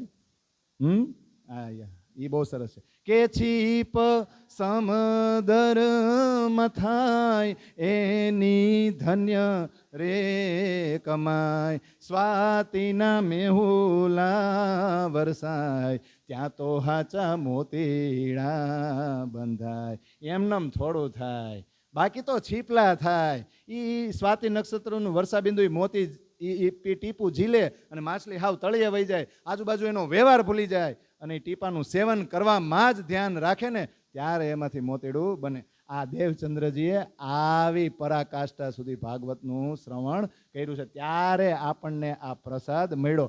એમનેમાં કર્યું છે એટલે આપણે એના કેલેન્ડરમાં ફોટા લગાવીને એટલે એની જયકાર બોલાવી. આપણે તો જે બાપ દાદાએ કર્યું એ જો બંધ બાંધે બાપને બેટે ચલે જાય 3 લાર. બાપાએ બંધન બાંધ્યા બેટાએ, અને આપણે એમ કે શાબાશ બેટા શાબાશ, મારા રસ્તે તું હાલશો, વેરી ગુડ વેરી ગુડ. આપણે એને બાંધી દીધો ખીલે, આપણે બંધાણ હતા ને એને બાંધી દીધો મજા ને એવું ને. એટલે આ છે. અને કઈ રીતે પહોંચ્યા છે ને એ અત્યાર સુધી આમ તો કીધું, હવે ચોપાયું કાઢો. એક ચોપાઈ ગઈકાલમાં છે, આજ મેં 3 જ ચોપાઈ મોકલીશ. એટલે ગઈકાલે તો આપણે ગાઈ લીધી હતી ને, પણ હારે ભેગી ભેગી ગાઈ લ્યો. જે પણ કસની કરી છે ને આ બધી ચોપાઈમાં આવી જાય, એટલે મારે સમજાવવાની જરૂર નથી. કુંવરબાઈ માતા કો નામ, ઉત્તમ કાયસ્થ ઉમરકોટ ગામ, આયે શ્રી દેવચંદ્રજી નવતનપુરી, સુખ સબન કો દેને દેહ ધરી. આ તો કાલ ગાઈ હતી ને, હવે કઈ રીતે આવ્યા? ઇન ઈત આયે કરી બડી ખોજ, ચાહે ધની જી को मूल संयोग, अंग मूल उपजिए द्रष्ट, शास्त्र शब्द खोजे कई कष्ट. कष्ट એટલે હું આ સમજાઈ ગયું? એમને નથી મળ્યું એમ કે છે. આ 14 બરસ લો નિષ્ઠા બંધ, વચન ગ્રહે સારી સનંદ, કઈ જપ તપ કીએ વ્રત નેમ, સેવા સ્વરૂપ સને અતિ પ્રેમ, કઈ કસની કસિયતી અંગ, પ્રેમ સેવા મેન કિયો ભંગ, કઈ કસોટી કરી દુલહીન, સો કારણ હમ સબ સંયન. આવી ગયું ને આજનો પ્રસંગમાં? તો તમારે એમ ન કહેવાય પેલા જ આ 4 ચોપાઈ કહી દીધી હોત તો આ ખોટે ખોટા 1.5 કલાક બેઠા. આમાં બધું આવી ગયું કે નહીં? પણ દેવચંદ્રજી ખોજ કરતા હતા ને શાસ્ત્રો વાંચતા હતા ને, એટલે એને વિશ્વાસ હતો કે આગમ કી બાની કહે પિયા આવેંગે તહેકીક, 3 આશા મેરી બંધી પૂરન આઈ પ્રતિત. હવે દર્શન થવા જઈ રહ્યા છે, જે આશા બાંધી હતી ને હવે પૂરી થશે. એટલે બ્રહ્મલીલા ઢાંપી હોતી અવતારો દરમિયાન, 3 આયે ફેર અપની પ્રગટ કરી પહેચાન. બ્રહ્મલીલા ઢંકાઈ ગઈ હતી ને વ્રજ ને રાસ, વચ્ચે પછી ગોલોકી શક્તિ આવી ગઈ ને, વિષ્ણુની શક્તિ આવી ગઈ ને, પછી કળયુગમાં તો ટોટો જ નથી ને, કેટલા બધા થઈ ગયા. કાં જીવો ઈ ભગવાન એમ ને, એ બધા નડી ગયા. અવતારો દરમિયાનમાં આપણી બ્રહ્મલીલા ઢંકાઈ ગઈ હતી. હવે એ સખ્યું આવીને હવે એ કૃષ્ણ આવશે, પાછી પોતાની ઓળખાણ જાહેર કરશે. અને એ પ્રસંગ હવે આવતીકાલે બનવા જઈ રહ્યો છે. તારતમનું અવતરણ, એ તમામ ચર્ચા એકદમ ઊંડાણમાં આપણે આવતીકાલે લઈશું. બોલો શ્રી પ્રાણનાથ પ્યારે કી. અંગુત્કંઠા મોહે કરના એ સતવાણી, લેવું જો ઇनको इन सार में, सो में निर्णय ए सुख देवो तो में अंगना, जब ए सुख अंग में तब छूट जाए आव्यो आनंद, श्री अक्षरातीत मोहे दिल में ऐसा, ये जो खेल देखा तो क्या देखी हम, जो इनको न करे अब अक्षर के पार में सकल आउद, प्रेम की सेन्या कंठ अक्षरा, अब बानी निज स्वरूप की सब संयोग को पीछे अक्षर, तारे कहवू होय ते लाभ लेवो होय ते तारतम कहे छे 1000 वार कहो, माया शू करजे फोकट फेरो में धणीना चरणे एवो नहीं लाधे, जो चूकियो आणे तो कपाड़ में लागशे, संसार में नथी कांई, श्री धाम धणी गुण पोताना पगले मां मूके तारो, तारा जीव ने प्रेम तू, जेम सौ कोई कहे तूने वाह रे वाह. गावानुं आपणे काल राखी, वांधो नहीं, प्रेक्टिस करजो. तम बोली दो.